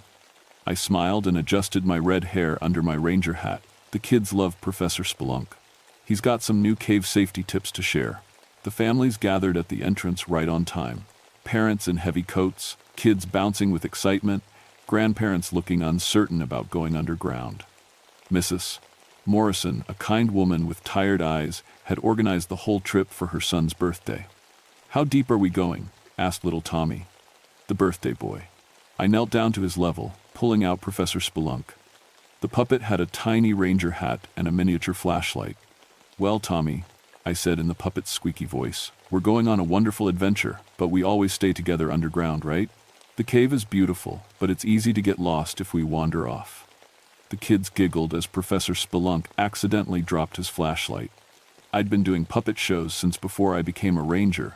It started as a way to make extra money after Emma's father left us, but I discovered that kids listen better to safety rules when a silly puppet taught them.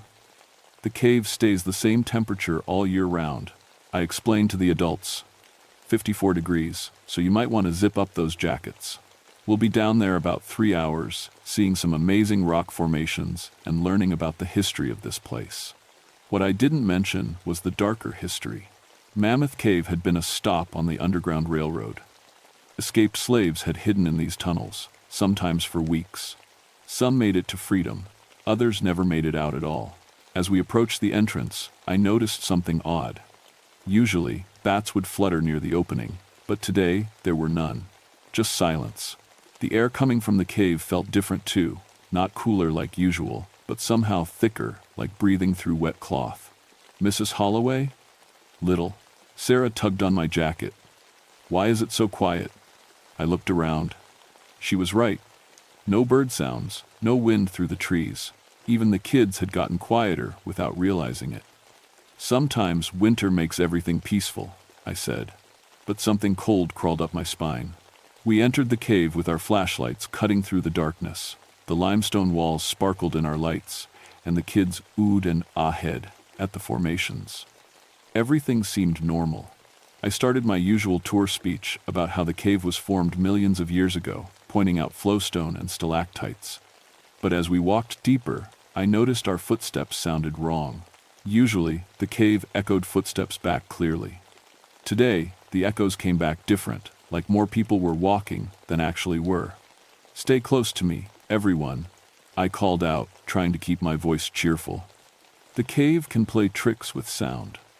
We stopped at Cathedral Hall, a huge chamber where I always did my first puppet show. I set up Professor Spelunk on my hand and started the safety routine.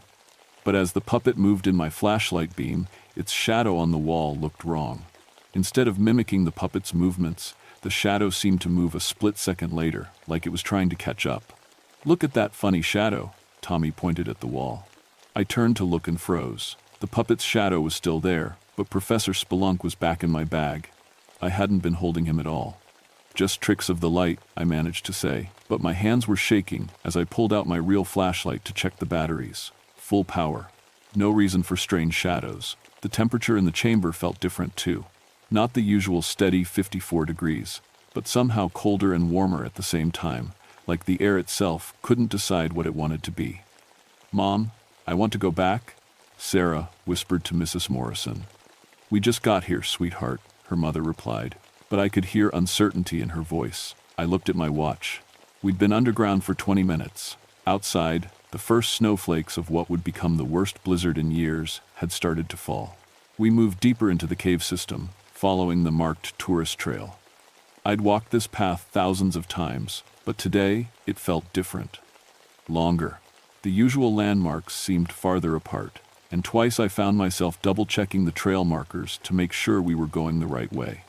"This is the rotunda," I announced as we entered a circular chamber. Native Americans used this room for ceremonies hundreds of years ago, and later, during the Civil War, this was a hiding place for people seeking freedom. I always kept the Underground Railroad history simple for the kids, but today the words felt heavy in my mouth. The darkness beyond our flashlight beams seemed deeper, more alive somehow. "What's that?" Emma pointed to the far side of the chamber. I followed her gaze and saw what looked like a person standing in the shadows. My heart jumped, then settled as I realized it must be another tour group. "Hello there," I called out. "Park Service, you folks doing okay?" No answer. The figure didn't move. I told my group to wait and walked closer, flashlight raised. As the beam hit where the person should be, there was nothing there. Just empty cave wall. But on the limestone, clear as day, was a perfect shadow of a tall man in old-fashioned clothes. A shadow with no one to cast it. I backed away quickly, keeping my light on the wall. The shadow stayed put, burned into the rock like a stain. Around it, I noticed other marks. Scratches in the stone that looked almost like claw marks, but arranged in patterns. Deliberate patterns. "Mrs. Holloway?" "Mrs. Morrison called." "Everything all right?" "Just checking the trail markers," I lied, forcing my voice to stay steady. Sometimes other groups leave things behind. But as I rejoined my families, I counted heads twice. 12 families, 38 people total. I'd counted the same group going in. Now I kept getting 39. The extra shadow followed us. I noticed it first when we stopped at the Grand Gallery. While everyone marveled at the huge passage stretching into darkness, I saw our shadows on the wall. But there was one more than there should be. A tall figure that moved when none of us moved, stood when we all sat down for my next puppet show. "Professor Spelunk is going to tell us about cave formations," I announced, trying to focus on my job. But as I pulled out the puppet, something was wrong with my own shadow. It moved too slowly, like it was stuck in thick mud. Little Emma raised her hand. "Mom Cat, why is your shadow dancing?" I looked at the wall and my blood turned cold. My shadow was moving independently, gesturing and pointing while I stood perfectly still. Then, as I watched in horror, it began to move toward the other shadows of my tour group. "Everyone stay close," I said sharply. "We're moving to the next chamber." But as we walked, I heard whispers echoing from deeper in the cave. Voices speaking words I couldn't quite catch, but the tone was urgent, desperate, like people calling for help. "Did you hear that?" asked Mr. Morrison. "Just wind through the cave passages," I replied automatically. But there was no wind underground.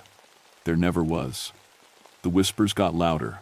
Now I could make out words, "This way, safe passage, follow me." And then, impossibly, one voice rose above the others, clear and commanding. "Keep them together, conductor. Lead them to safety." Conductor. That's what they called the people who led slaves through the Underground Railroad. But everyone who had worked these caves during the Civil War was long dead. We reached the Methodist Church, another large chamber, and I decided to cut the tour short. Something was very wrong, and I needed to get these families back to the surface. "Folks, I'm afraid we need to head back," I started to say. But little Tommy Morrison screamed. He was pointing at the wall behind me. There, in perfect detail, were shadows of a dozen people in old-fashioned clothes. Men, women, children, all looking terrified, all reaching toward us with outstretched hands. But there was nobody there to cast those shadows. "It's okay," I said quickly, but my voice cracked. "Sometimes the limestone formations play tricks with our lights." That's when Mrs. Morrison grabbed my arm. "Cat, where's Jim?" "Jim?" "Jim's back at the visitor center." "No, the Jim who was with us. He joined our group in the last chamber." I stared at her. There had been no Jim with us. I'd counted heads carefully.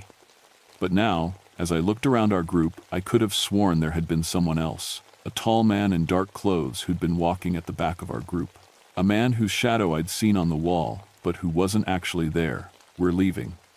Now, I said firmly. Everyone stay close, hold hands if you have to.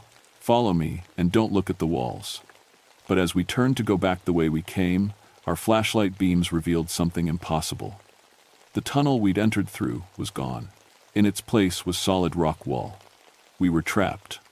And from somewhere deep in the darkness behind us came the sound of many footsteps, moving in perfect rhythm, like a group of people marching in formation. Getting closer. There has to be another way out, I said, trying to keep my voice calm, even though my heart was hammering. I'd been in these caves for 7 years. I knew every tunnel, every passage. There was always another way. But as we moved through the chamber, checking every opening with our flashlights, I found passages that shouldn't exist and others that had simply vanished. The cave was changing around us, rearranging itself like a living thing. Stay together, I called to the families. Caves can be confusing, but I know these tunnels better than anyone. That was a lie. I didn't know where we were anymore. The marching sounds were getting louder, echoing from multiple directions now, and underneath it I heard singing. Low, mournful voices singing what sounded like old spirituals. Songs that slaves might have sung while hiding in these very chambers. Swing low, sweet chariot, coming for to carry me home. Do you hear music? Asked Sarah, tugging on her mother's coat. Mrs. Morrison listened carefully. I think so. Where's it coming from?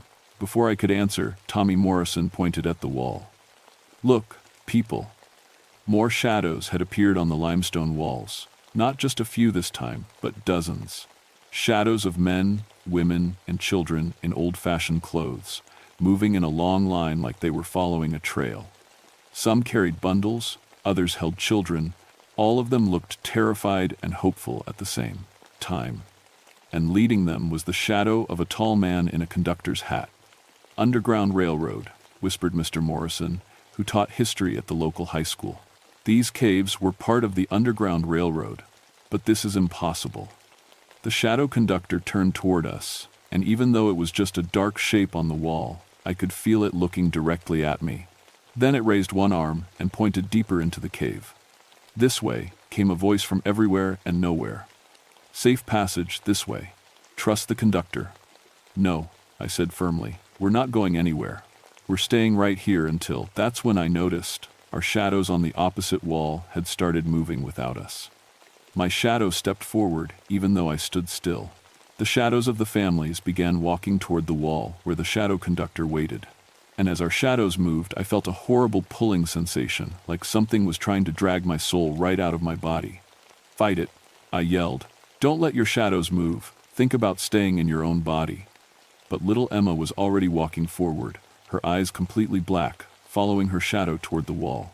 Her real mother back at the babysitter's would never see her again if I didn't do something. I grabbed Emma's hand, and the moment I touched her, I felt what she felt. A powerful urge to follow the conductor, to trust him completely. He was going to take us somewhere safe, somewhere the bad people couldn't hurt us. We just had to follow our shadows into the wall. No. I shook Emma hard, and her eyes cleared. Stay with me, baby. Don't listen to the voice. But now half the families were walking toward the walls, following their shadows. Parents, children, grandparents, all with the same black eyes and peaceful expressions. I pulled out Professor Spelunk and made him dance frantically. Hey kids, look at me, Professor Spelunk needs your help. A few of the children turned away from the walls, giggling as the puppet made silly faces. But the adults kept walking, and their shadows were almost touching the conductor's shadow now. That's when I heard footsteps behind us. Real footsteps, not echoes. I turned and saw a man in a park ranger uniform walking toward us. He was tall and thin, with kind eyes and a familiar face. Thompson, I called out in relief. Thank God you found us. Cave rescue specialist Dave Thompson had trained me when I first started working at Mammoth Cave. If anyone could get us out of here, it was him. Cat, he said, but his voice sounded strange. Hollow. I've been looking everywhere for you. The entrance is blocked by snow, but I know another way out. Follow me. Something was wrong. Thompson was walking, but his feet made no sound on the cave floor. And in the light of our flashlights, I could see right through him. Dave, I said carefully. How did you get down here?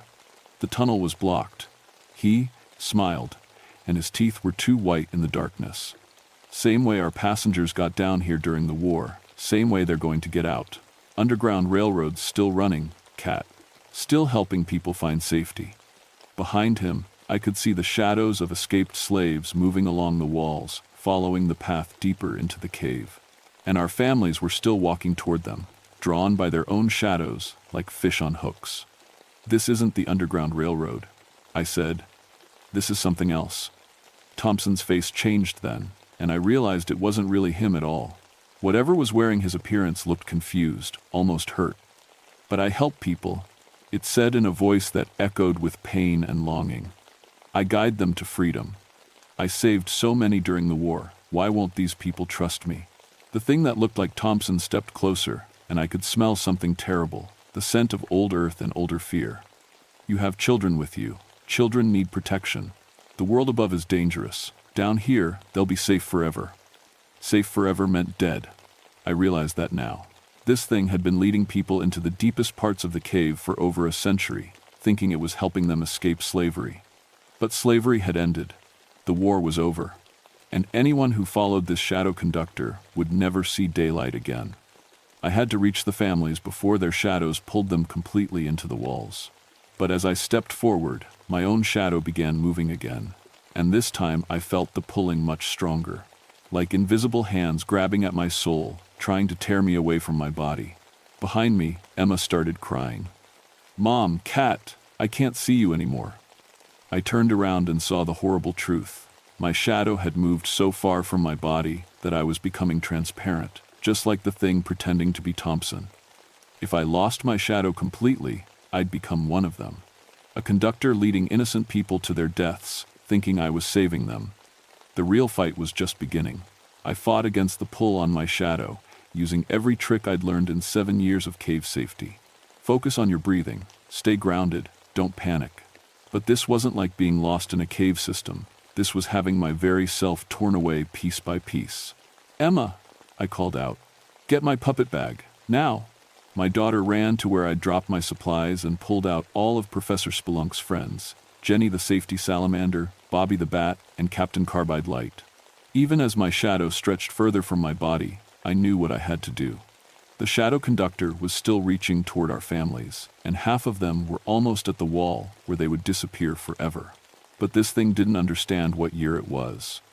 In its mind, it was still 1863, still helping escaped slaves find freedom. I had to teach it the truth. Ladies and gentlemen, I called out in my loudest tour guide voice, fighting to stay solid as my shadow pulled away. Today we're going to learn about the real Underground Railroad. I grabbed Professor Spelunk and made him bow to the shadow conductor. Hello there, Mr. Conductor.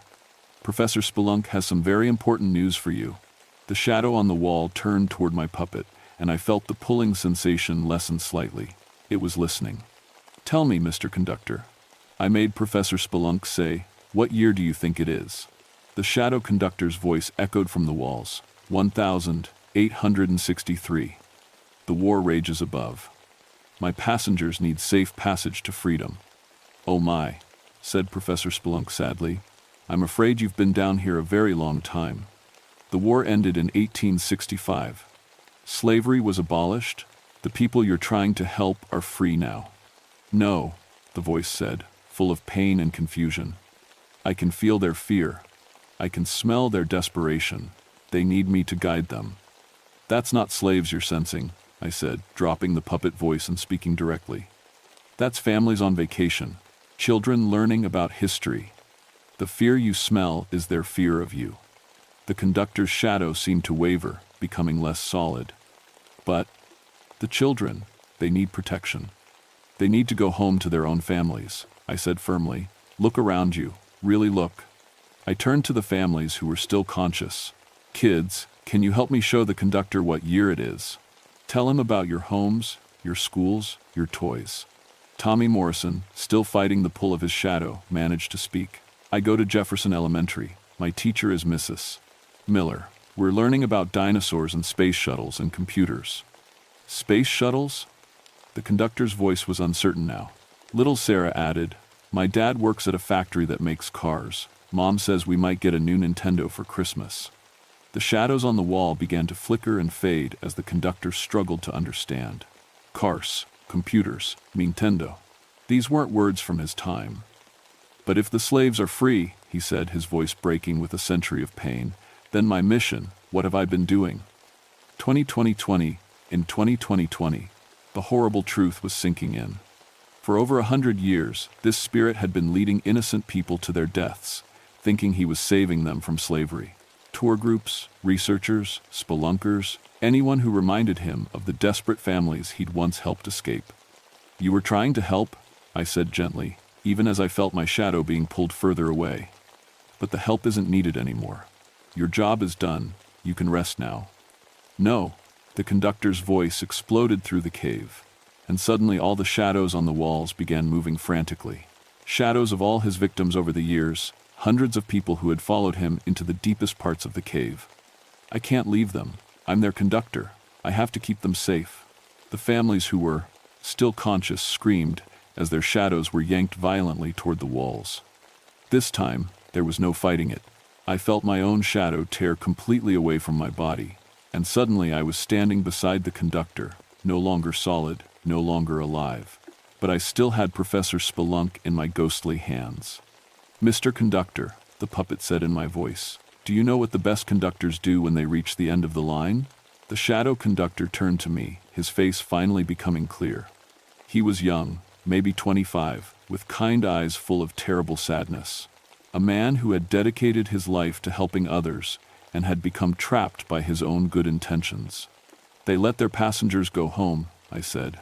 Around us, the shadows of his century of victims began to move. Not toward the deep cave, but toward the surface, toward the light, toward freedom. "I don't know how to let go," the conductor whispered. "I'll teach you," I said. "But first, you have to let my families go back to their own lives. They have children who need them, homes to go to, futures to live." The conductor looked at the families pressed against the wall, then at the shadows of all the people he'd trapped over the years. His shoulders slumped as he finally understood the magnitude of what he'd done. "I thought I was saving them," he said. "You were," I replied. "But now the best way to save them is to let them go." The conductor raised his hand, and one by one, our shadows snapped back to our bodies. The families gasped and stumbled, suddenly solid again. The tunnel that had vanished reappeared, leading back toward the surface. "Go," I told them. "Follow the trail markers, stay together, don't look back." As they stumbled toward the exit, Emma turned around. "Mom, Cat, come with us." I looked down at myself.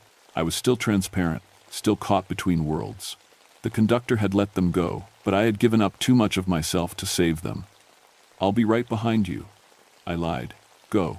As the families disappeared into the tunnel, the conductor and I stood alone in the chamber with the shadows of his century of victims. "What happens now?" he asked. I looked around at all the lost souls, then at the shadow of Professor Spelunk, still in my hands. "Now we finish the job. We help everyone find their way home." The conductor and I worked together through what felt like hours but might have been days. Underground, time moves differently.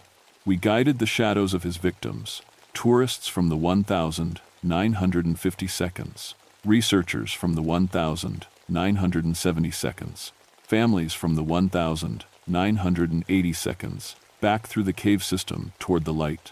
Some had been trapped so long they'd forgotten they were dead. Others remembered their lives clearly and wept to finally be free.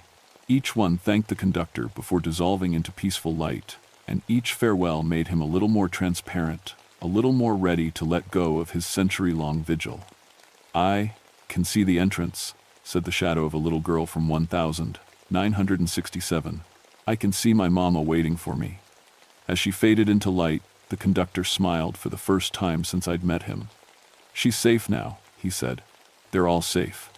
When the last shadow had found peace, we stood alone in the empty chamber. The oppressive feeling that had haunted the cave was gone, replaced by something lighter, peaceful. "What about you?" the conductor asked me. "Don't you want to go home too?" I thought about Emma waiting at the babysitters, about my job, about all the families I still needed to teach about cave safety. "I do," I said, but I'm not sure how." The conductor smiled and held out his hand. "Trust the conductor," he said. "One last time." I took his hand, and suddenly we were standing at the cave entrance in the pale morning light. Snow covered everything in a thick white blanket, and I could see rescue vehicles and worried faces. The blizzard had passed. "Cat!" Emma ran toward me, solid and warm and completely alive. As she hugged me, I felt myself become real again, my shadow settling back where it belonged. "Where were you?" she cried. "Everyone's been looking for you." I looked around for the conductor, but he was gone. Only a faint shadow remained on the snow, already fading in the sunlight. The rescue teams found the tour families safe in the visitor center, confused and exhausted but unharmed. They all reported getting lost in the cave system and finding an alternate exit during the storm. None of them remembered the shadows or the conductor or anything supernatural. But their children did. Over the following weeks, I got calls from parents.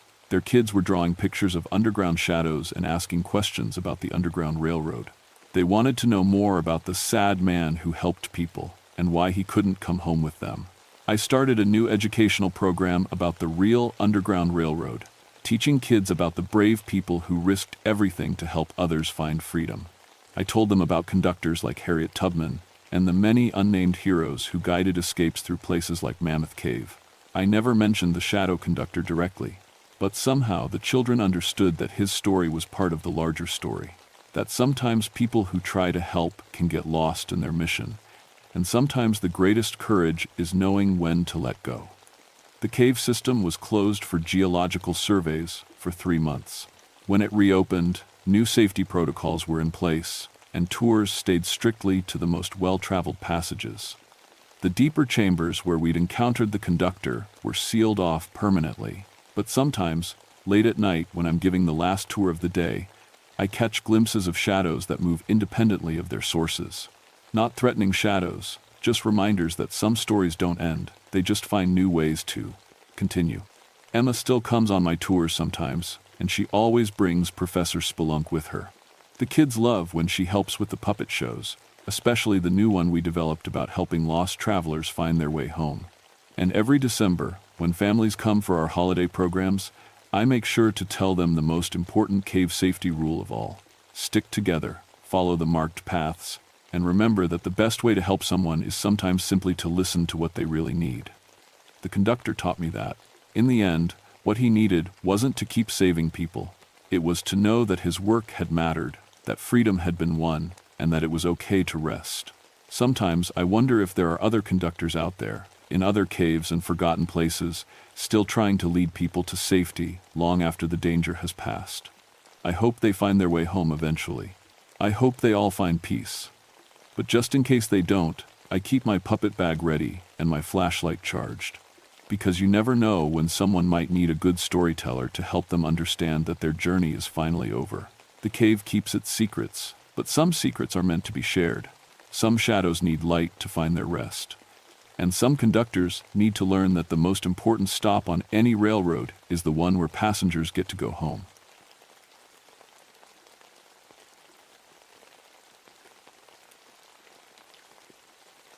My name is Samuel Ravencrest, but everyone calls me Sam. I've been a park ranger in North Carolina's Nantahala National Forest for 18 years now, and I thought I'd seen everything these mountains could throw at me. Bears, lost hikers, flash floods, even the occasional meth lab hidden in the deep woods. But nothing, absolutely nothing, prepared me for what happened during the spring of 1989. I'm 41 years old, part Cherokee, on my grandmother's side, and I know these mountains like the lines on my weathered hands. My specialty is water rescue, which means when the Nantahala River gets angry, I'm the guy they call. It's dangerous work, but somebody has to do it. The river claims lives every year, mostly tourists who think they can handle Class V rapids without proper training. That April started like any other spring in the gorge.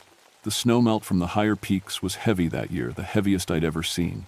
The river was running 15 feet above normal, turning what was usually a challenging but manageable stretch of whitewater into a churning monster. The old Cherokee called this kind of flood blood water, though I never understood why until later. I was living alone then. My ex-wife had taken the twins to Asheville after our divorce, and I only saw my daughters on weekends. The isolation didn't bother me much, or so I told myself. The ranger station sat on a bluff overlooking the gorge, connected to the outside world by a single mountain road that turned into soup whenever it rained hard. The gorge itself is something to see. Picture a narrow canyon carved through solid rock over millions of years, with the Nantahala River rushing through the bottom like a liquid highway. During normal water levels, it's beautiful crystal-clear water tumbling over granite boulders, surrounded by thick forest that stays green year-round thanks to the constant mist. But when the spring floods come, it becomes a different animal entirely. That morning, I was checking my gear when the radio crackled to life. A group of experienced rafting guides had gone out the day before to assess flood conditions for the upcoming tourist season. 8 men, all with years of experience on the river. They should have been back by sunset, but their trucks were still parked at the put-in, keys inside, personal belongings untouched. I grabbed my rescue kit and headed down to the river. The sound hit me first, a constant roar that seemed to shake the very ground. The water was the color of chocolate milk, carrying whole trees like they were twigs. Foam and spray filled the air so thick I could barely see across to the other side. That's when I found their rafts. All 4 boats were pulled up on shore in perfect condition, arranged in a neat pattern that made my skin crawl. Not random, not scattered by the current, arranged. In a circle, with their bows pointing toward an area where the flood had washed away the riverbank, exposing what looked like old stone foundations. I'd been on this river for nearly 2 decades, and I'd never seen those stones before. The water level had dropped slightly overnight, revealing carved symbols that looked Cherokee but older somehow, deeper. The exposed earth around them was dark red, like rust stains, and had a sharp metallic smell that cut through the river's usual earthy scent. My radio buzzed. "Sam, this is dispatch. State Water Rescue is en route to assist." I clicked the handset. "Copy that. But tell them to be careful. Something doesn't feel right down here. I've always trusted my instincts on the river. Water has moods, patterns, behaviors you learn to read if you spend enough time with it. This water felt angry. Not just wild or dangerous, angry, like it was holding a grudge." As I walked around the arranged rafts, looking for any sign of the missing guides, a fish flopped at my feet. That wasn't unusual near a flooding river, except this fish was 20 feet from the water's edge and somehow wedged inside the split trunk of an old oak tree. A trout, gasping and silver, 15 feet off the ground. That was impossible. But there it was. The mist from the rapids started getting thicker, turning the world gray and close. Visibility dropped to maybe 10 feet in any direction. The constant roar of water began to sound different too, like voices talking all at once in a language I almost recognized but couldn't quite understand. I reached for my radio to call for more help, but stopped when I heard something that made my blood run cold. Singing. Faint but distinct, coming from somewhere downriver. A Cherokee death song, one my grandmother used to hum when she thought no one was listening, but there was nobody else in the gorge. Nobody alive, anyway. The state rescue team arrived 2 hours later, 3 experienced swiftwater technicians, led by a guy named Martinez, who had a reputation for pulling people out of impossible situations. We met at the ranger station while rain started falling again, turning the world into a gray curtain of water. "Show me where you found the rafts," Martinez said, checking his gear with the quick efficiency of someone who'd done this 1,000 times. I led them down the muddy trail to the riverside. The mist had gotten worse, thick as cotton and carrying that metallic smell I couldn't shake. When we reached the spot where I'd found the boats, Martinez stopped short. "Jesus," he whispered. "They arranged these?" "That's what I thought," I said. "But why would experienced guides do something like that?" "They wouldn't." Martinez knelt beside one of the rafts, running his hand along the rubber. "Look at this, Sam. You see how the rope is coiled? Perfect spirals, every one identical. This isn't how guys store gear after a panic situation." His teammate, a young woman named Torres, was examining the exposed stone foundations. "These carvings," she called out, "they look old, really old." I walked over to see what she was looking at. The symbols carved into the stone were definitely Cherokee, but in a style I'd never seen before. My grandmother had taught me some of the old writing, but these markings seemed deeper, more primal. They hurt to look at for too long. "My grandmother called this area sacred," I said. "Something about water spirits." I always figured it was just stories to keep kids away from the dangerous rapids. Looks like somebody's been digging here recently, Torres observed, pointing to fresh scratches around the stones. See these tool marks? That's when we heard the splash. Not a normal water sound, this was heavy, deliberate, like something large had just entered the river upstream. We all turned toward the sound, but the mist was too thick to see more than a few yards. "Hello," Martinez called out. "Rescue team, if anyone can hear us, make some noise." The response came immediately, a voice calling back from somewhere in the mist, weak, desperate. "Help, help us." "There," Torres pointed toward the voice. "Someone's in the water." We moved quickly along the bank, following the sound. The voice kept calling, always just ahead of us in the mist, but something was wrong with it. The words were English, but the rhythm was off, like someone speaking a foreign language and trying to copy sounds they didn't understand. "Help, please. Keep talking," Martinez shouted back. "We're coming." That's when I realized what was bothering me. The voice wasn't moving.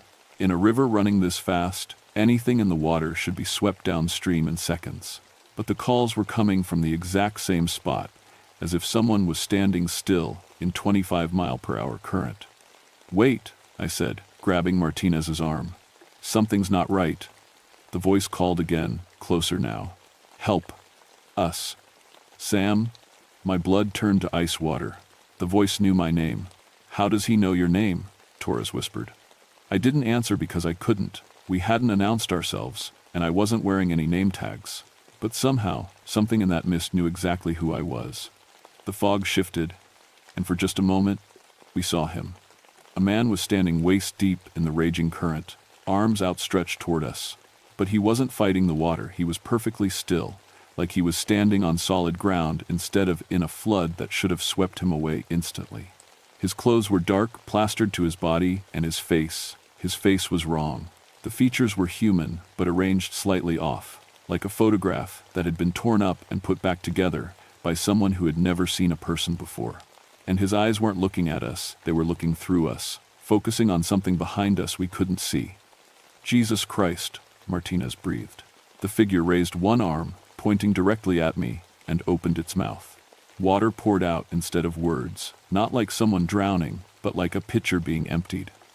A steady stream of river water that went on far too long. Then the mist closed around it again, and it was gone. "Did you see that?" Torres asked, her voice shaking. "Did we all see that?" Before anyone could answer, she screamed. Something had grabbed her ankle from the water. She was being pulled toward the river by hands we couldn't see, sliding down the muddy bank despite Martinez's desperate grip on her arms. I dove for her other leg, feeling the mud give way under my boots.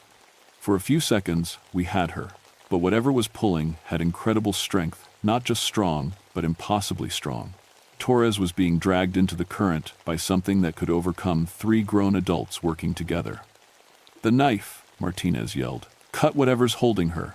I fumbled for my rescue knife, but before I could reach it, Torres disappeared under the brown water with a sound I'll never forget. Half scream, half gurgle, suddenly cut off. The 3 of us who were left stared at the water where she'd vanished.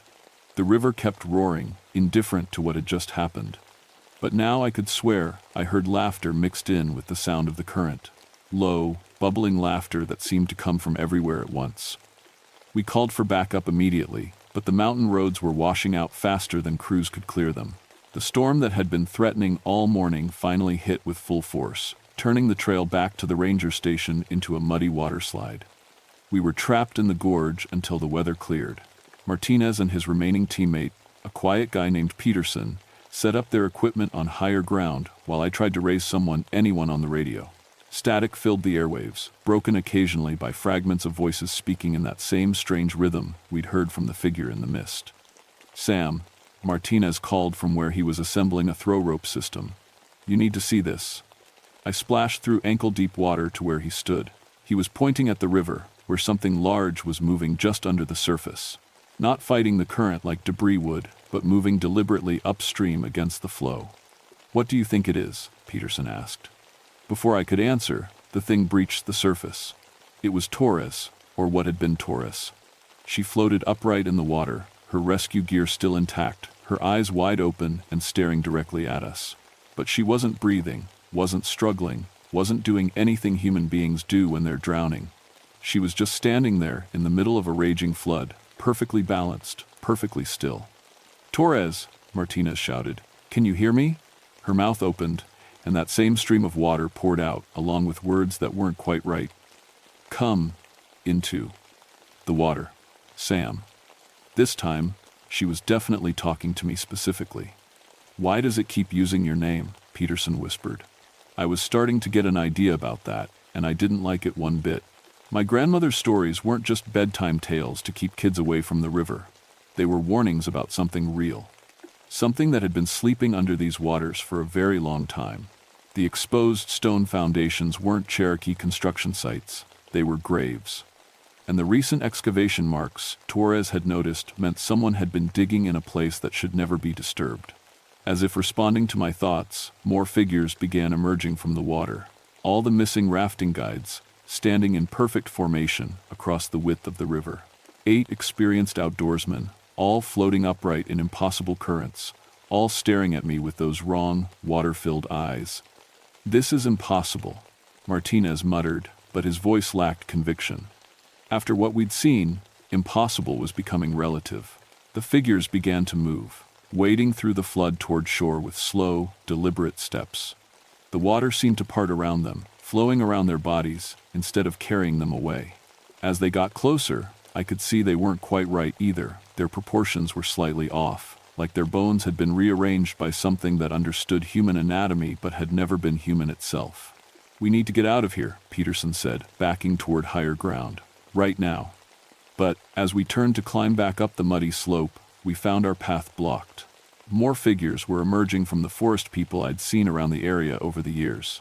Hikers who had disappeared, fishermen who never came home, even a few faces I recognized from missing person reports going back decades. All of them dripping wet despite being nowhere near the water. All of them staring at me with that same focused intensity. The circle of figures closed around us, leaving us standing in a small clearing with the river on one side and the wrong-looking people on the other. They weren't threatening us exactly, they were just standing there, waiting for something. That's when I heard the sound that explained everything. Deep underwater, something massive was moving. The river itself seemed to be shifting, changing course, flowing uphill in some places and standing completely still in others. The sound was like an enormous heartbeat, slow and powerful, coming from somewhere far below the surface. Whatever was down there was waking up. "Sam," Martinez whispered, "what the hell is happening here?" I was remembering my grandmother's words about the Nviaisahi, the water spirit that guards the boundary between the living and the dead. According to the old stories, it only wakes when sacred burial sites are disturbed, and it doesn't go back to sleep until the balance is restored. The figures around us began to speak in unison, their voices creating a harmony that was beautiful and terrible at the same time. They were chanting in Cherokee, words I recognized from funeral ceremonies. They were singing the dead home. The river began to glow with a deep red light, and I realized why the Cherokee called floodwater bloodwater. It wasn't just a description of the muddy color. It was a warning about what the water becomes when the spirits wake up angry. In the center of the glowing river, something huge was rising from the depths. Dark water shaped itself into the outline of a man, but a man 50 feet tall with eyes like whirlpools and a voice like thunder. The Nviaisahi had come to collect what was owed. And apparently, what was owed included me. The water spirit rose from the river like a living tsunami, towering over us with a presence that made the air itself feel heavy.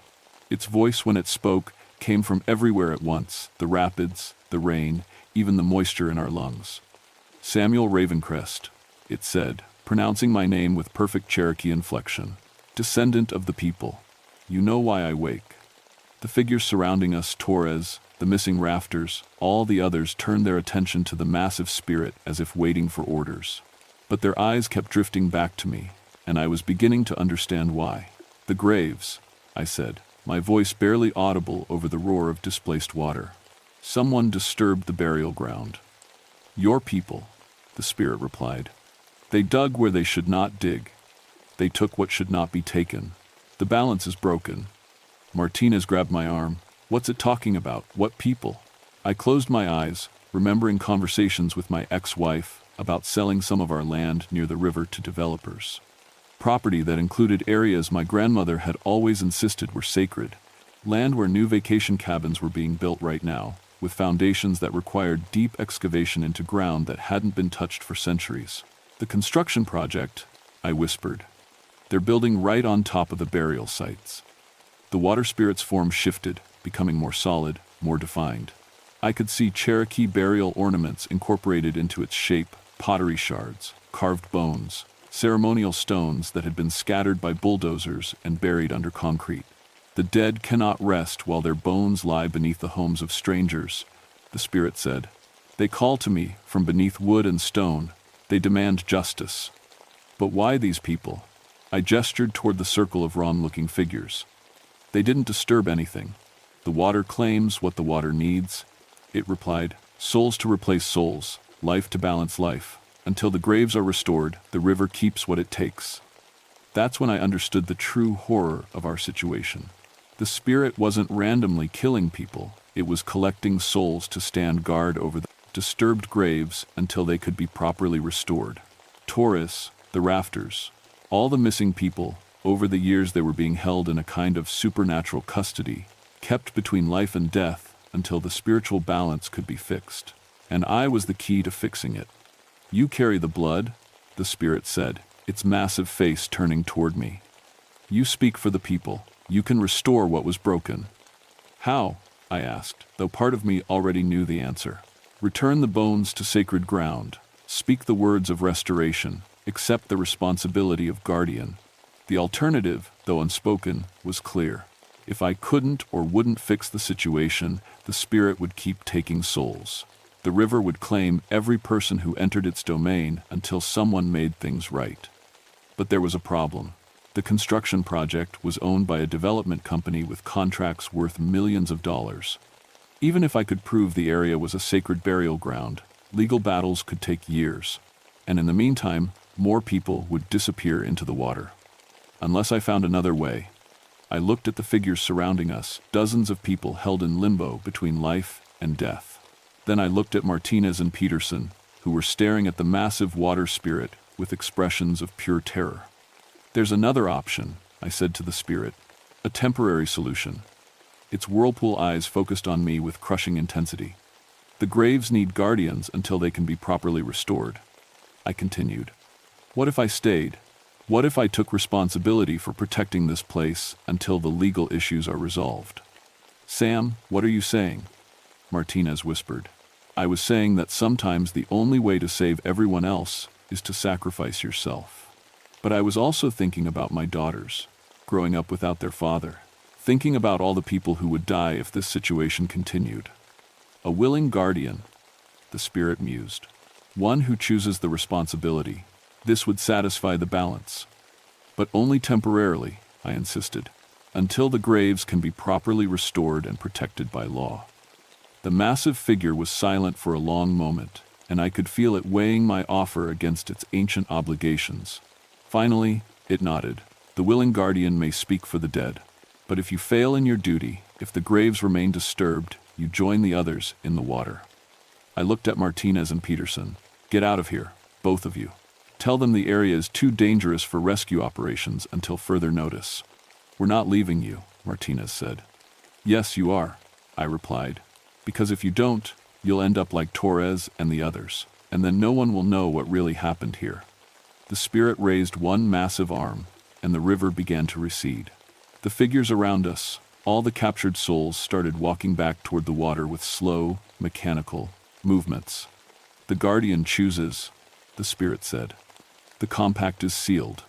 As the water spirit dissolved back into the river, taking the captured souls with it, I felt a change come over me. Not physical exactly, but something deeper. I could sense every drop of water in the gorge, feel the exact location of the disturbed graves, understand the weight of spiritual responsibility that came with protecting this place. Martinez and Peterson climbed out of the gorge that afternoon, carrying word that the rescue operation had been suspended due to dangerous conditions. The official report listed Torres and the missing rafters as flood victims, their bodies swept away by unprecedented currents. But I knew better. They were sleeping now, held safe by the spirit, until I could find a way to restore the graves properly. It might take months, maybe years of legal battles with developers and government agencies, but I had time. After all, I wasn't going anywhere. That was 6 months ago. The legal battle is still ongoing, but I'm making progress. Turns out that having a Cherokee Ranger with documented evidence of sacred burial grounds carries more weight than the developers expected. The construction has been suspended pending a full archaeological survey, and there's growing public support for preserving the area as protected tribal land. My daughters visit me at the ranger station every weekend now. They think I've become more dedicated to my job, more connected to our Cherokee heritage. They're not wrong, though they don't understand the full truth. My ex-wife says I seem more at peace, more centered. She's thinking about moving back to the area. I've learned to work with the NV High Isahi rather than fear it. The spirit doesn't communicate in words anymore. It's more like an understanding that flows through the water itself. It knows I'm keeping my end of the bargain, working to restore the sacred sites and protect them from future disturbance. The missing people are still out there, held in a state between life and death. I see them sometimes when the water is particularly still, standing beneath the surface, like sentinels. Torres waves at me occasionally, and I wave back. They're not suffering, they're just waiting. Other rangers ask me why I never leave the gorge anymore, why I seem to know things about the river that aren't in any manual. I tell them it comes from experience, from spending enough time in one place that you become part of it. That's true, as far as it goes. What I don't tell them is that I can feel every person who enters the river now. I know when someone's in trouble before they call for help, can sense when the water is feeling particularly angry or restless. I've prevented 3 drownings and 2 equipment failures in the past 6 months, always knowing exactly where to be and when. The tourists and rafting guides think I'm just exceptionally good at my job. They have no idea that the river itself is keeping me informed. Sometimes, late at night when the water is running quiet, I hear the Cherokee death songs again. But now I understand they're not songs of mourning, they're songs of patience. The spirits are waiting for justice, and they trust me to deliver it. I will deliver it, however long it takes.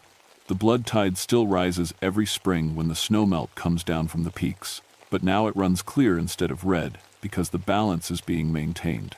The NVIISAHI sleeps peacefully in the depths, knowing that the sacred places have a guardian again. And if sometimes I feel the pull of the water, the invitation to join the others in their patient vigil beneath the surface, well, that's a small price to pay for keeping the peace between the world of the living and the world of the dead. My name is Samuel Ravencrest, and I am the guardian of Raven's Gorge, at least until the graves can go home where they belong. Asterisk. The water remembers everything. And now, so do I.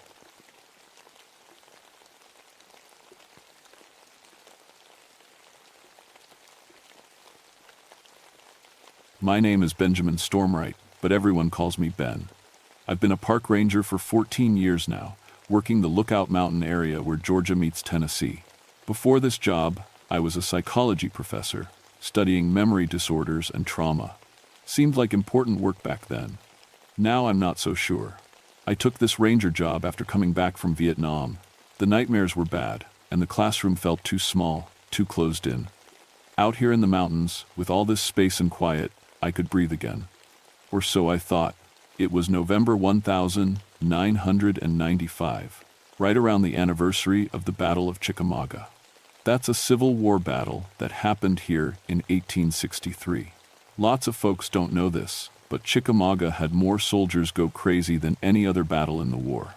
They called it Soldier's Heart back then. Now we call it PTSD. I should know, I have it myself. The weather had been strange all week. Fog kept rolling in at weird times, thick and heavy like soup. It didn't move right either. Normal fog follows the wind and the valleys. This fog just sat there, like it was waiting for something. I was sitting in my observation post, about 30 miles from the nearest town, writing my daily report when the radio crackled to life. "Ben, you there?" It was Sheriff Martinez from down in the valley. "I'm here, Maria. What's up? Got a weird one for you. Remember those Civil War reenactors who were supposed to do a practice battle yesterday?" I did remember. A group of about 12 men who liked to dress up in old uniforms and pretend to fight the war again seemed harmless enough, though I never understood the appeal. Yeah, what about them? We found them this morning, wandering around the Walmart parking lot in full uniform. Thing is, Ben, they don't remember who they are. That got my attention fast. I put down my pen and leaned closer to the radio. What do you mean? I mean, they think it's 1863. They're talking like they just fought in the real battle. They don't know what cars are. One of them asked me if I was a Union spy because of my uniform. Another one keeps asking for his wife Sarah, but his wife's name is Linda, and she died 2 years ago. A chill ran down my back that had nothing to do with the November air. Are they hurt? No injuries we can see, but they're terrified. Keep talking about cannon fire and friends getting shot. Ben, I've known most of these guys for years. Tom Bradley runs the hardware store. Jim Chen teaches at the high school. They're not crazy, but right now they think they're Confederate soldiers. I looked out my window at the fog bank sitting heavy over the battlefield below. It hadn't moved in hours, which wasn't natural. Fog moves. Always. I'll be down in an hour, I said. Be careful driving in this fog, Ben. Can't see more than 10 feet. The drive down the mountain should have taken 40 minutes. It took me 2 hours. The fog was so thick I had to get out and walk in front of my truck several times just to find the road. And there was something else, a smell in the air that shouldn't have been there. Gunpowder. Sharp and bitter, like fireworks, but stronger. When I finally made it to town, I found the reenactors in the sheriff's office. They were still in their gray uniforms, sitting on benches like prisoners. But they weren't acting like the middle-aged hobbyists I knew. They sat straight, eyes alert, hands moving to where swords would hang. They looked like real soldiers. Tom Bradley, except he said his name was Private Thomas Braxton now, stared at me with eyes I didn't recognize. You're not wearing blue, he said. Are you with us? Tom, it's me, Ben Stormwright. I'm the ranger up on Lookout Mountain. He blinked slowly. I don't know any rangers, sir. Are you an officer? Sheriff Martinez pulled me aside. It's been like this all morning. They remember the battle perfectly. Who shot who, which units charged where, even details that aren't in any history book. But ask them about their real lives and they just look confused. Have you called a doctor? Doc Peterson checked them out. Physically, they're fine. But Ben, there's something else. She led me to her desk and picked up a plastic bag. Inside was a small piece of metal. We found this in Jim Chen's pocket. It's a musket ball, still warm. I stared at the bag. Musket balls were round lead bullets used in the Civil War. They hadn't been used in war for over 100 years. Where would he get this? That's what I want to know. And Ben? There's more. She opened her desk drawer and pulled out another bag. This one held a piece of cloth. This was in Tom's hand. It's torn from a Union soldier's uniform. Fresh tear. The cloth was blue wool, military issue. It looked new, like it had just been ripped off someone's jacket. But the Union Army stopped wearing these uniforms in 1865. Maria, I need to get back up to the mountain. Something's not right up there. What do you think is happening? I looked back at the men on the bench. They were talking quietly among themselves, and I could hear what they were saying. They were discussing battle plans and worrying about friends who had died in 1863. Men they couldn't have known. I don't know yet, I told her, but I think it has something to do with that fog. As I drove back up the mountain, the fog seemed to follow me. In my rearview mirror, I could see it rolling uphill behind my truck, moving against gravity and wind. That's when I first started to think that maybe, just maybe, the battlefield itself was trying to tell us something. And maybe it had been trying for a very long time. The fog followed me all the way back to the ranger station, but when I got out of my truck, something was different. The air smelled like a hospital. That sharp, clean smell of ether they used for surgery, mixed with the gunpowder. Smell, it made my stomach turn. I'd barely gotten inside when my radio crackled again. This time it wasn't Sheriff Martinez. Ben? Ben, are you there? This is Dr. Sarah Davis. Dr. Davis was a military historian from the university. She'd been coming to Chickamauga for years, studying the battle records. I'd met her a few times, smart woman, knew more about the Civil War than anyone I'd ever talked to. I'm here, Sarah. Where are you? I'm down at the visitor center. But Ben, something's wrong. Really wrong. I came up to do research, but the battlefield, it's different. Different how? There are fresh wounds on the trees, bullet holes that weren't there yesterday. And Ben, I can hear them. My hand tightened on the radio. Hear who? The soldiers. They're fighting the battle again, right now. I looked out my window toward the battlefield. The fog was so thick I couldn't see anything. But now that I was listening, I could hear it too. Distant shouting, the crack of rifles. And underneath it all, a sound that made my blood run cold, men screaming. Sarah, get out of there, come up to my station. I can't, my car won't start. And Ben? I think I'm starting to remember things. Things that didn't happen to me. What kind of things? Loading a cannon. The smell of black powder on my hands. A boy from Tennessee who died next to me. But I'm a woman, Ben. Women weren't in this battle. The radio went quiet for a long moment, then came back full of static. Ben, my head feels strange, like there's someone else in here with me. Someone who knows how to fire a musket. Someone who remembers dying here. Sarah, listen to me. Fight it. Remember who you are.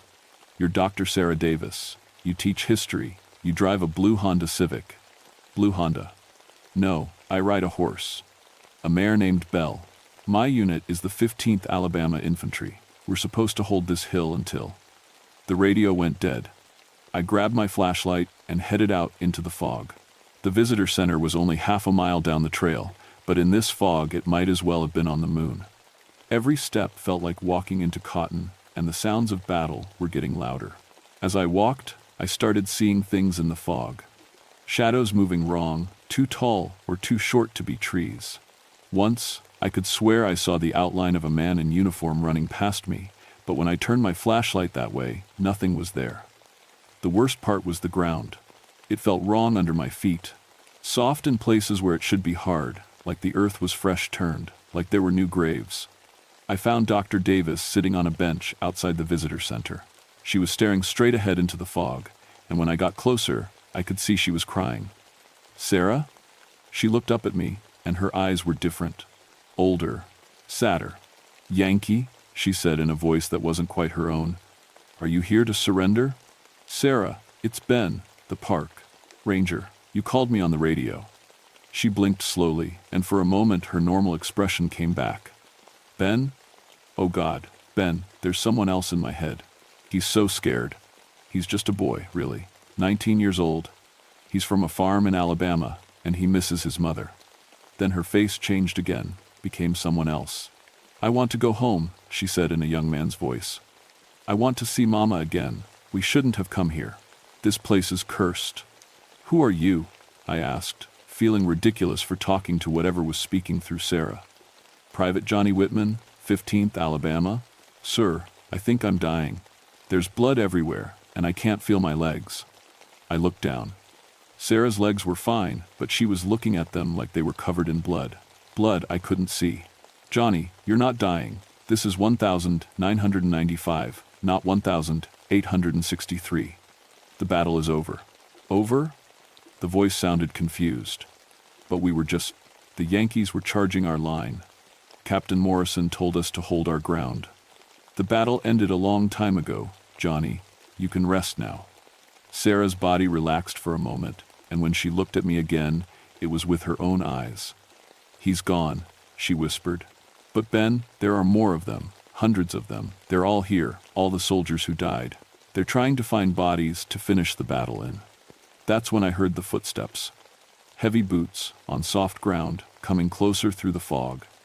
Too many boots, like a whole company of soldiers marching. We need to get out of here, I said, helping Sarah to her feet. But as we turned to leave, the footsteps stopped. And in the silence, a new voice called out from the fog. An officer's voice, used to giving commands. Halt! Who goes there? I grabbed Sarah's hand and ran. Behind us, I could hear the voice calling orders to troops that shouldn't exist. Form ranks, prepare to advance, fix bayonets. We made it about 50 yards before Sarah collapsed. When I helped her up, she was laughing, but it wasn't her laugh. It was too deep, too rough. You can't run from us, she said, in yet another voice. This is our ground. We died for this ground. And now we're taking it back. I realized then that we weren't just dealing with confused reenactors anymore. Something was happening here that I didn't understand. Something that had been building for 132 years, ever since the battle ended. And I was starting to think that maybe the battle had never really ended at all. By the time I got Sarah back to my station, she was switching between 3 different personalities. There was Dr. Sarah Davis, the historian who knew it was 1995. There was Private Johnny Whitman from Alabama, who wanted to go home to his mother. And there was someone new, Sergeant William Hayes from Ohio, who kept asking about his unit and giving military orders to people who weren't there. I tried to call for help, but my radio was picking up strange signals. Instead of the sheriff's office, I kept hearing what sounded like Civil War-era military communications. Orders being shouted, reports of casualties, requests for ammunition, all in voices that crackled like old recordings, but with the urgency of real-time battle reports. "Sarah, can you hear me?" I asked during one of her lucid moments. "I'm here, but they're getting stronger, Ben. It's like they're feeding off being close to the battlefield, and there are more coming. I can feel them pressing against my mind. All these dead soldiers who want another chance." She grabbed my arm, her grip surprisingly strong. "You have to understand, they didn't die clean deaths. They were boys, most of them. They died scared and confused and far from home. They never got to say goodbye. They never got to finish what they started. What do they want? To complete the battle, to finish dying properly. But they need living minds to do it." That's when we heard the car coming up the mountain road. Through the fog, I could see headlights moving slowly, like the driver couldn't see where they were going. It was another historian, Dr. Marcus Webb, who worked with Sarah at the university. He stumbled out of his car looking confused and frightened. "Ben, Sarah, what's happening up here?" I was driving up for our research meeting, but I kept getting lost. The road signs keep changing. And I keep thinking I'm supposed to be somewhere else, doing something important. Sarah looked at him with eyes that weren't her own. "Marcus, you need to leave, now." But it was too late. As Marcus stepped closer to the station, his face went blank for a moment, then filled with an expression I'd never seen on him before. When he spoke, his voice had a slight southern accent he'd never had. "Captain Davis, is that you, sir? I thought you were killed in the charge." Sarah stood up straighter, and when she answered, her voice was different too, commanding, like an officer. "Lieutenant Webb, good to see you made it through. What's the status of our line?" "We're holding, sir, but barely. The Yankees have been hitting us hard all morning. We're running low on ammunition." I watched in horror as 2 university professors started having a conversation, as if they were Civil War officers in the middle of battle. They were talking about troop movements and casualty reports for events that happened over a century ago. "This isn't real," I said loudly. "You're Dr. Sarah Davis and Dr. Marcus Webb. You're historians. It's 1995. They both turned to look at me, and for a moment I saw confusion in their eyes. Then Marcus blinked and was himself again. What just happened? Ben, I felt like someone else was talking through me. Someone who knew about military tactics I've never studied, but Sarah was still gone, still being Captain Davis. "Who is this civilian?" she asked Marcus. "Does he have clearance to be in this area?" Marcus looked terrified. "Sarah, snap out of it. It's me, Marcus. We work together." That's when the real horror started. The fog outside began to glow with a pale, sick light. Through the windows, I could see shapes moving. Lots of them. Human shapes, but wrong somehow. Some were too tall, others seemed to be missing parts. And they were all wearing uniforms. "Company, form ranks," Sarah shouted in her officer voice.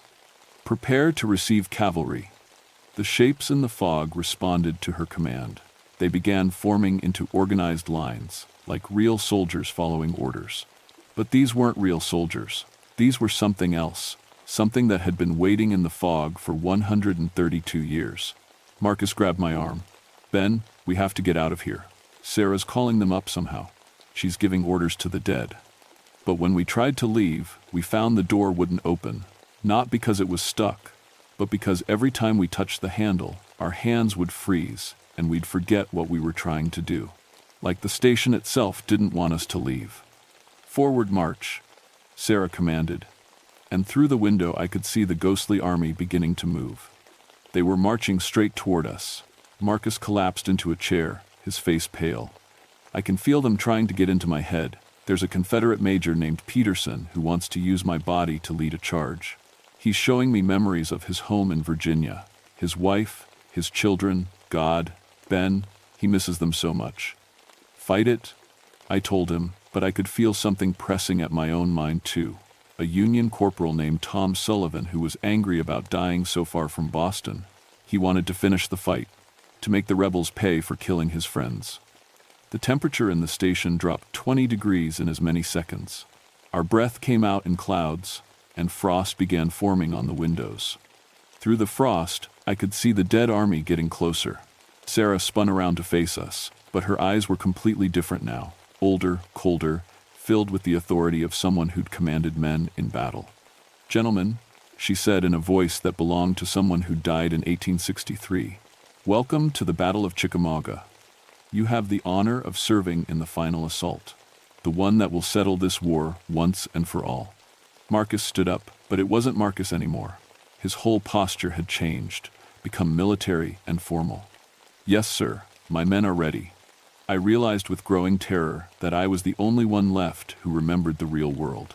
Sarah and Marcus were gone, replaced by dead officers who thought they were still fighting the Civil War. And outside, an army of ghosts was preparing to use our bodies to finish a battle that should have ended 132 years ago. The ghost army reached my station just as the fog turned blood red. Through the windows, I could see them clearly now. Hundreds of Confederate and Union soldiers, some missing arms, others with holes blown through their chests, all of them staring at us with hungry, desperate eyes. They wanted in, they wanted bodies, they wanted to finish dying. Sarah, still possessed by the Confederate captain, walked to the door and opened it wide. "Come in, boys, time to settle this properly." The temperature plummeted. My breath came out in white puffs as the dead soldiers began filing into the station. They moved through the walls like smoke, but once inside, they looked almost solid, almost alive. That's when I understood what was really happening. These weren't just random ghosts. They were the psychological casualties from Chickamauga.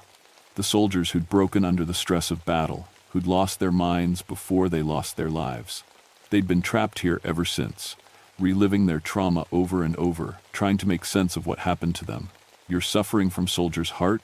I said to the room full of dead men. "What we call PTSD now. You never got treatment. You never got to heal." A young Confederate soldier, maybe 19 years old, turned to look at me. "Treatment? Sir, I don't understand. You're all traumatized. The battle broke your minds, and when you died, you stayed broken. That's why you can't move on." The Union corporal who'd been trying to possess me stepped closer. "Mister, we died fighting for our country. We died doing our duty."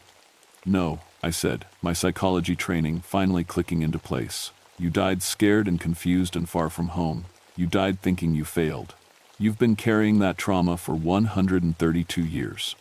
Marcus, still possessed by the Confederate major, laughed bitterly. "What would a civilian know about war?" "I'm a veteran," I said, "Vietnam, and I know what it's like to come home from war with your head full of ghosts." That stopped them. For the first time since the possession started, the dead soldiers looked uncertain. I pressed on. "The difference is, I got help. I learned that trauma isn't failure. It's injury, and injuries can heal if you treat them right." "How?" The young Confederate soldier's voice was barely a whisper. "How do you heal from dying?" "By understanding that dying isn't the end of the story. By dealing with the guilt and fear and confusion you carried when you passed. By finally talking about what really scared you." The room fell silent except for the sound of ghostly breathing. "Tell me," I said to the young soldier, "what's your name?" "Private Daniel Morrison, 11th Tennessee Infantry." "What were you thinking about when you died, Daniel?" His face crumpled. "My little sister. I promised Mama I'd come home to help with the harvest. Sarah was only 12, and she needed help with the heavy work. I kept thinking, who's going to take care of Sarah now? You were a good brother," I told him. "You died caring about your family. That's not failure, Daniel. That's love." One by one, I began talking to them. The Union boy who died thinking his mother would be ashamed of him for running when the cannonballs started falling. The Confederate sergeant who spent his last moments wishing he'd never volunteered, feeling like a coward for wanting to go home. the artillery officer who blamed himself for getting his whole unit killed with a bad order. Each time I talked to one of them, really listened to their pain, they became less solid. Their uniforms faded. Their wounds stopped bleeding. But Sarah and Marcus were still possessed by the officers, and they weren't ready to let go. "Enough!" Captain Davis shouted through Sarah. "These men died for their cause. You will not diminish their sacrifice with your modern weakness." "I'm not diminishing anything," I said. "I'm honoring their pain. They've been suffering for 132 years because no one understood that their minds were wounded too." The Confederate major possessing Marcus drew himself up to his full height. "A soldier endures, sir. We do not complain." And that's exactly the problem. You've been enduring instead of healing. You've been carrying trauma you were never meant to carry forever. I walked closer to Sarah, looking into eyes that belonged to Captain Davis. "What were you afraid of, Captain? In your last moments, what really scared you?" For a long moment, she just stared at me with cold military bearing. Then, quietly, "That I led my boys into a slaughter, that they trusted me and I got them killed for nothing. You were doing your duty with the information you had. You couldn't have known. But they died because of my orders. And now they've spent 132 years trying to undo that moment, trying to find a way to make it right. But it can't be undone, Captain. It can only be forgiven." Captain Davis looked around the room at his men. Some Union, some Confederate, all of them just scared boys who'd been trying to do what they thought was right. "I'm sorry," he whispered through Sarah's voice. "I'm so sorry, boys." The change was immediate. The ghostly soldiers began to fade, their faces peaceful for the first time in over a century. One by one, they nodded to their officers and simply let go. Marcus blinked and was himself again. "Ben, what happened? I feel like I just woke up from the strangest dream." Sarah took longer to come back. When she finally did, she was crying. "They were so young, Ben. They were all so terribly young." Outside, the fog was lifting. For the first time in days, I could see clear sky. But as we walked outside to breathe the clean air, I noticed something that made me smile. There were new monuments on the battlefield. Small stone markers that hadn't been there before, each one bearing a simple inscription. "Here lies a soldier who found peace." The Battle of Chickamauga was finally over. The official report blamed the whole incident on mass hysteria brought on by anniversary, stress, and atmospheric pressure changes. The reenactors recovered their memories within a few days, though some of them quietly told me they remembered things they couldn't possibly have known about the real battle. Sheriff Martinez called it the strangest case she'd ever worked, but she was grateful everyone came home alive and sane. The university gave Sarah and Marcus extended leave to deal with what they diplomatically called psychological stress from their research experience. But I knew the truth was more complicated. 3 weeks later, I was back at my station when I got a call from the VA hospital down in Atlanta. They wanted to know if I'd be interested in developing a new PTSD therapy program. Something about using historical empathy combined with traditional treatment methods. "How did you hear about my work?" "Don't be undumb," I asked the director. "Funny thing," she said. "We keep getting veterans calling us, saying a park ranger up on Lookout Mountain had helped them understand their trauma better than anyone they'd ever talked to. They said you made them feel like their pain wasn't a weakness." I looked out my window at the battlefield. It was quiet now, peaceful in a way it hadn't been for 132 years. But sometimes, especially around sunset, I could still see faint figures walking among the trees. Not the angry, desperate ghosts from before, these were different. These were soldiers who had found peace, who came back sometimes just to watch over the place where they'd learned to let go. "I'd be interested in that program," I told the director.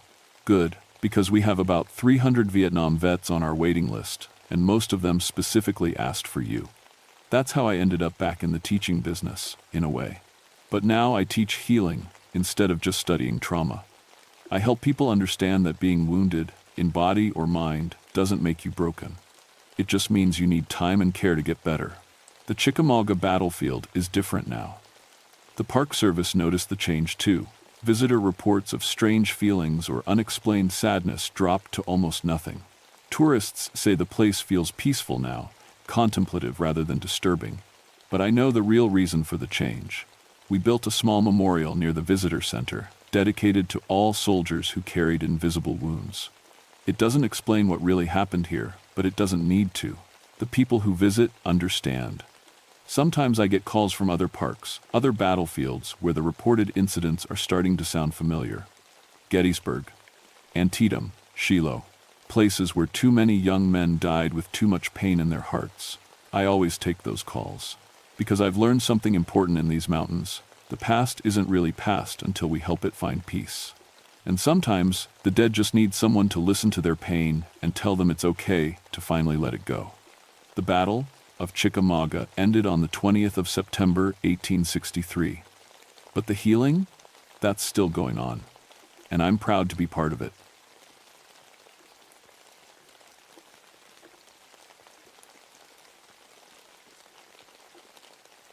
My name is Vincent Meredith, and I need to tell you what happened on Pine Mountain Ridge in the summer of 1963. 16 years I worked as a ranger in Daniel Boone National Forest, and I thought I'd seen everything these Kentucky mountains could throw at me. I was wrong. People always said Pine Mountain Ridge was strange. The Cherokee folks who lived here before us called it the place where voices got stolen. I never paid much attention to old stories. My job was keeping the radio tower running and coordinating emergency calls. Simple work for a simple man. That June was the hottest anyone could remember. The thermometer hit 105 degrees most days, and everything was dying. Trees turned brown like it was October, and the animals just disappeared. No birds singing, no insects buzzing, just silence that felt heavy as a blanket. I'd been up at the tower for 3 weeks straight. My new wife Sarah was worried about me being alone so long, but someone had to stay. The radio equipment needed constant checking, and with the heat playing tricks on the signals, I couldn't risk leaving it unattended. The tower sat right on the ridge's highest point, with 800-foot drops on both sides. On clear days, you could see for miles. But during that heat wave, everything shimmered like water. Made your eyes hurt to look too long. I'd been married to Sarah for 8 months. She came with 2 boys from her first marriage, twin 8-year-olds named Danny and Mark. Good kids, but they reminded me too much of the children my first wife Ellen and I never had. Ellen killed herself 2 years back. Pills and whiskey. Left a note saying she couldn't stand the quiet anymore. I understood what she meant now. The tower had been built in the 1942, replacing an old radio station that went dark under strange circumstances.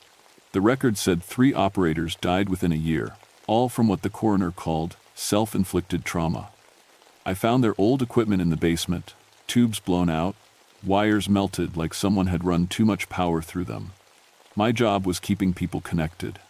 Forest Service radio, emergency channels, weather reports. I was good at it. Spent my whole adult life working with radios, and they never lied to me. People lied all the time, but radio signals were honest. They either worked or they didn't. That's what I told myself until the voices started coming through channels that shouldn't exist. The first strange call came on June 15th. I was checking the evening weather report when I heard Sarah's voice on the emergency frequency. She was crying, begging someone to help her boys. Said they were lost in the woods and getting dark. I grabbed my radio and called home. Sarah answered on the second ring, calm as anything. The boys were right there having dinner. When I asked about the call, she had no idea what I meant. Said she'd been cooking all day. I figured it was heat affecting the equipment. Sound could do funny things in weather like that. But when I checked the logs, there was no record of any transmission on that frequency. Nothing at all. The ozone smell started that same night, like lightning, but mixed with something rotten. It got stronger near the radio equipment, especially the old stuff in the basement. I thought maybe the heat was making the insulation break down. 3 days later, I heard my dead wife's voice. Ellen's voice came through clear as day on the emergency channel at 2:17 a.m. I know the exact time because I wrote it down with shaking hands. "Vincent," she said, and it was her, the same soft way she said my name when she was scared. "Vincent, why did you let me die?" I sat frozen in front of the radio for maybe 10 minutes. My finger hovered over the transmit button, but what could I say? Ellen was dead. I'd carried her casket. This had to be some kind of breakdown, heat stress making me hear things. But then she spoke again. "You know I'm still here. You know I never left this mountain. Why won't you answer me? This time I grabbed the microphone. Who is this? This isn't funny. Silence. Just the soft hiss of static. I spent the rest of the night going through all the equipment, checking connections, looking for crossed wires or feedback loops. Everything was perfect. Every piece of equipment running exactly like it should. The next morning, Jim Henderson drove up in the supply truck. He was supposed to spell me for a few days so I could go home and see Sarah and the boys. Jim was a good man, 20 years younger than me, with a wife and baby girl down in Corbin. "You look like hell, Vince," he said, unloading boxes of batteries and replacement tubes. "When's the last time you slept?" I wanted to tell him about the voices. But how do you explain something like that? Instead, I showed him around the equipment, went over the daily checks, and told him to call if anything seemed wrong. "Define wrong," he joked. If only I'd known. I left Jim at the tower and drove down the mountain. The road was steep and winding, cut right into the rock face. Halfway down, my radio crackled. "Base, this is Henderson." Jim's voice, but something was off. He spoke too slowly, like he was reading words he didn't understand.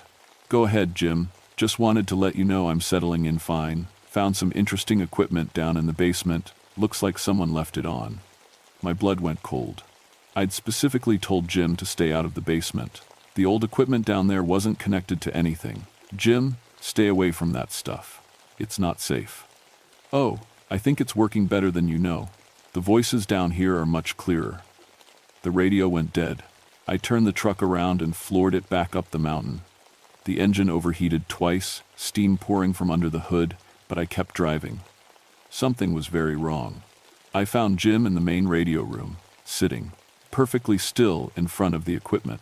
His eyes were open, but he didn't respond when I called his name. The radio was broadcasting a conversation between two men I'd never heard before, talking about a fire in 1943. "Jim?" I touched his shoulder. He turned to look at me, and when he spoke, it wasn't his voice anymore. It was older, rougher, with a thick accent I couldn't place. "Boys never should have come up here," he said. "This mountain takes voices, keeps them forever. Now it's got another one." I backed away. "Jim, it's me. It's Vince." He stood up, still wearing that wrong voice like an ill-fitting coat. "Jim's listening to his baby cry. Been crying for 20 years now, ever since she died. Wants to go to her. His baby's alive. She's fine." Jim smiled, but it wasn't his smile. Not anymore. That's when I saw the blood on his hands. Fresh blood, dripping from his fingernails like he'd clawed something, or someone. He lunged at me, still speaking in that stranger's voice, telling me about all the operators who died on this mountain. All the voices that got trapped here when they died. All the people down in the towns who were getting calls from dead relatives, being told to do things no living person would ever ask. I hit him with a wrench from the toolkit. He went down hard, blood spreading across the floor, but his mouth kept moving. Different voices now, dozens of them, all talking at once through his torn throat. I ran for the truck, but it wouldn't start. The radio inside was broadcasting conversations between people who'd been dead for decades. All of them talking about the mountain, about voices that wouldn't stay buried, about the way sound could live forever if it found the right place to hide. I was trapped on Pine Mountain Ridge with whatever had taken Jim, and the sun was going down. The voices followed me everywhere after that. They came through every radio, every piece of electronic equipment, even the old wind-up alarm clock I kept in my bunk. They knew things they shouldn't know. Private things about Sarah, about Ellen, about mistakes I'd made that no one else could possibly remember.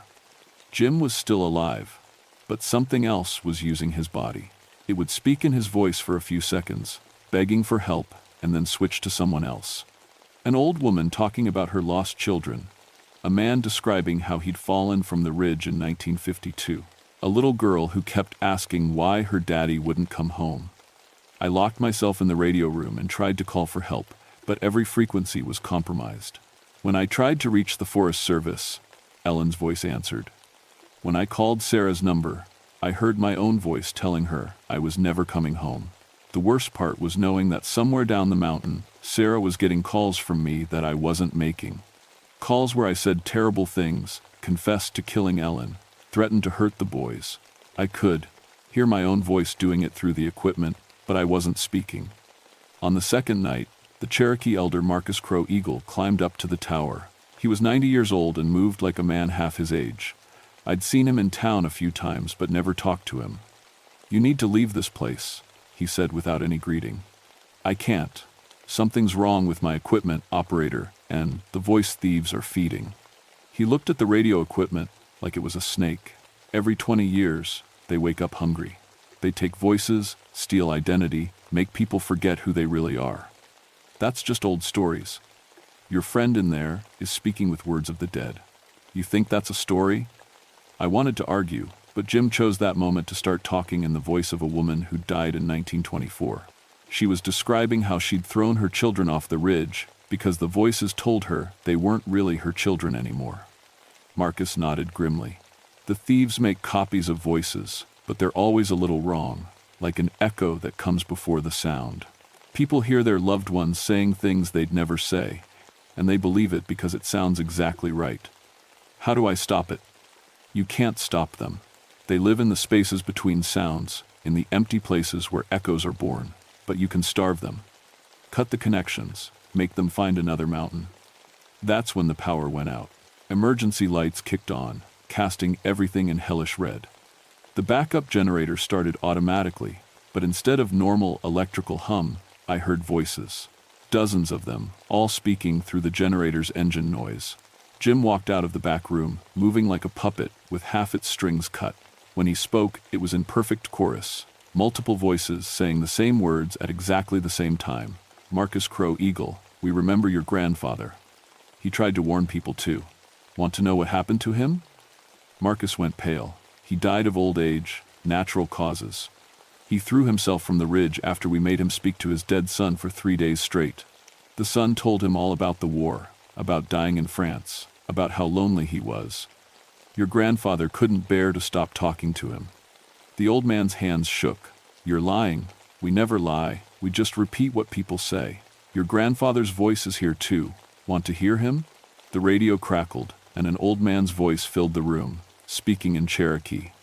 Marcus started crying. "What's he saying?" I asked. He's telling me he's sorry. Sorry for leaving us. He says the voices promised they'd let him talk to his son forever if he just stepped off the ridge." Jim's body smiled with all those stolen faces. "Every voice we take makes us stronger. We know every secret, every fear, every weakness. And now we have new voices calling down to the town. Your wife has been getting interesting calls from you, Vincent. So have the police." My radio crackled. Sarah's voice, hysterical with fear. "He's coming home tonight. He said he's going to finish what he started with Ellen. He said the boys remind him too much of the children he never had." But I was standing right here. I'd never said any of those things. The thing wearing Jim's body kept smiling. "She's packing the boys into the car right now. Going to drive away in the dark on those dangerous mountain roads. Such a shame about the bridge on Route 119. The one with the broken guardrail." "Sarah knows that bridge is out," I said, but my voice cracked. "Does she? Or does she just know that her husband is coming home with murder on his mind? When people are scared enough, they stop thinking clearly. They make mistakes." I ran for the door, but it wouldn't open. The lock wasn't engaged, but something was holding it shut. The temperature in the room dropped 20 degrees in seconds. Marcus grabbed my arm. "They're feeding off your fear. Every emotion makes them stronger. I have to warn Sarah." "With what?" "Every radio on this mountain belongs to them now." That's when I heard my own voice coming through the speakers, calling Sarah's number, telling her exactly which road to take out of town. The road that led straight to that broken bridge. Lightning started flashing outside, but there was no thunder. The storm was silent, just brilliant white light that made the whole ridge look like the inside of a camera flash. Each lightning strike seemed to make the voices stronger, clearer, more numerous. Marcus was praying in Cherokee, but even his prayers got picked up by the radios and repeated back as twisted versions. His grandfather's voice joined in, turning the sacred words into something obscene. The thing controlling Jim stood in the center of the room, arms spread wide, welcoming the storm. "Every electrical discharge feeds us.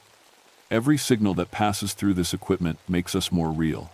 We are the echoes that exist between heartbeats, the silence that lives inside every word.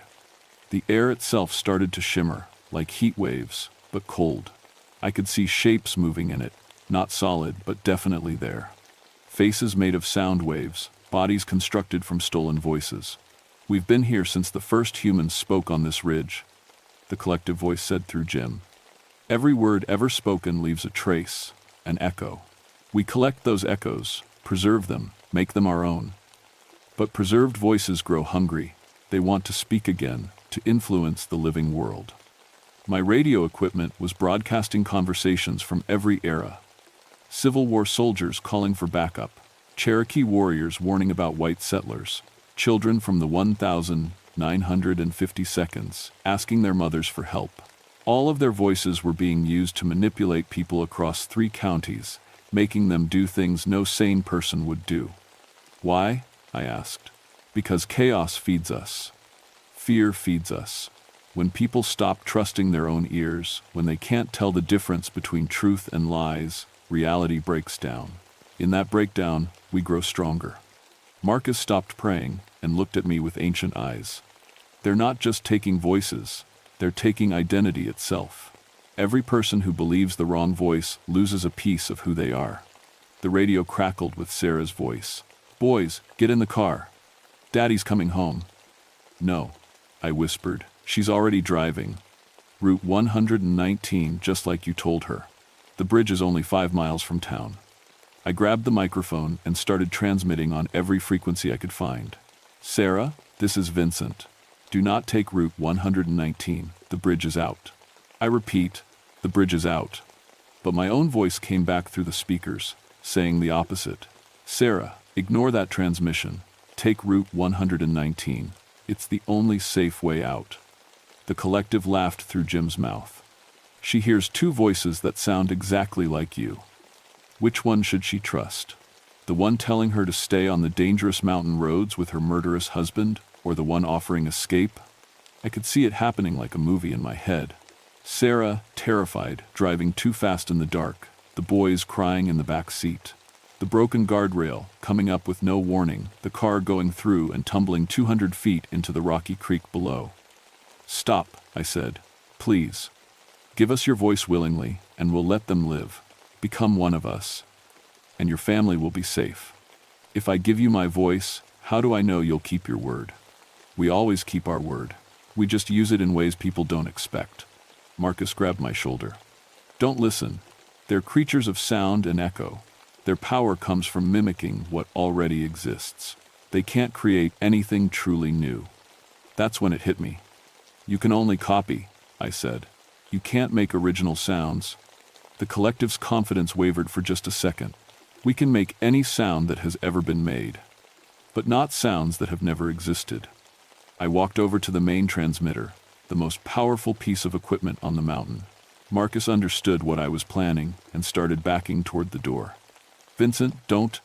I cranked the power to maximum and opened my mouth.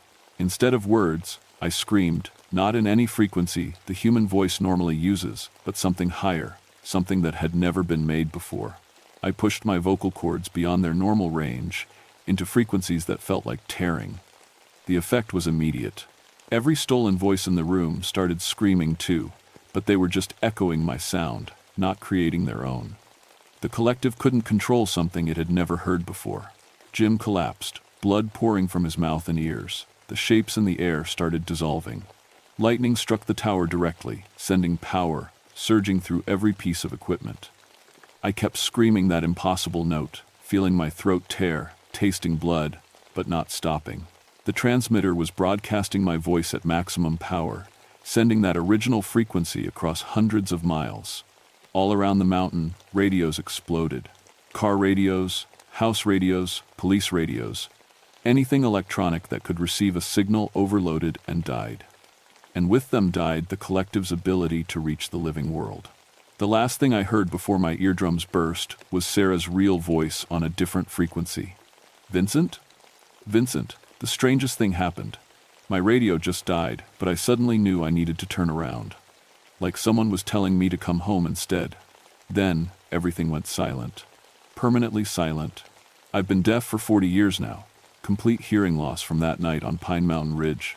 The doctors said it was caused by acoustic trauma, but they couldn't explain why my eardrums had burst from the inside out. Sarah and the boys made it home safe. They'd turned around just 2 miles from the broken bridge. Sarah said she'd heard my voice telling her to come home, but not through any radio. She heard it inside her head, clear as day, speaking words of love instead of threats. Jim Henderson survived, but he never spoke again. Something about the experience broke the part of his brain that controls speech. He communicates through writing now, and he never writes about what happened that night.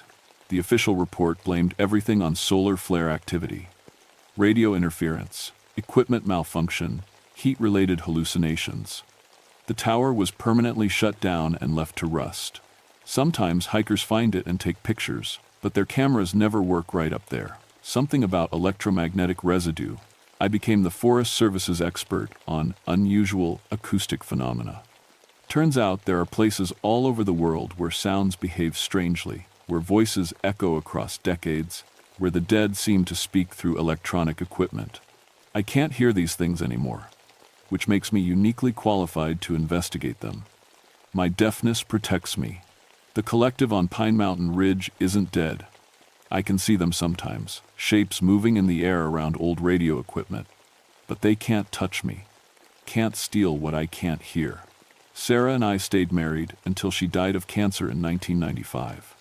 The boys grew up strong and never showed any signs of being affected by that night. Sometimes I wonder if my sacrifice protected them somehow, if losing my hearing was the price for their safety. I still patrol these mountains, watching for signs of the mimicry plague spreading to new areas. Because it's not contained to Pine Mountain Ridge. It never was. The collective was just one colony, one nest of voice thieves in an ecosystem I'm only beginning to understand.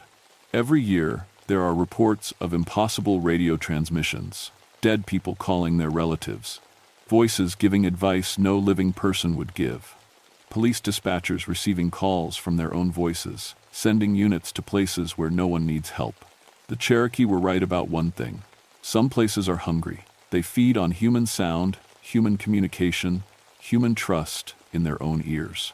In our modern world, with radio and television and cell phones, these places have more opportunities than ever to reach out and touch the living.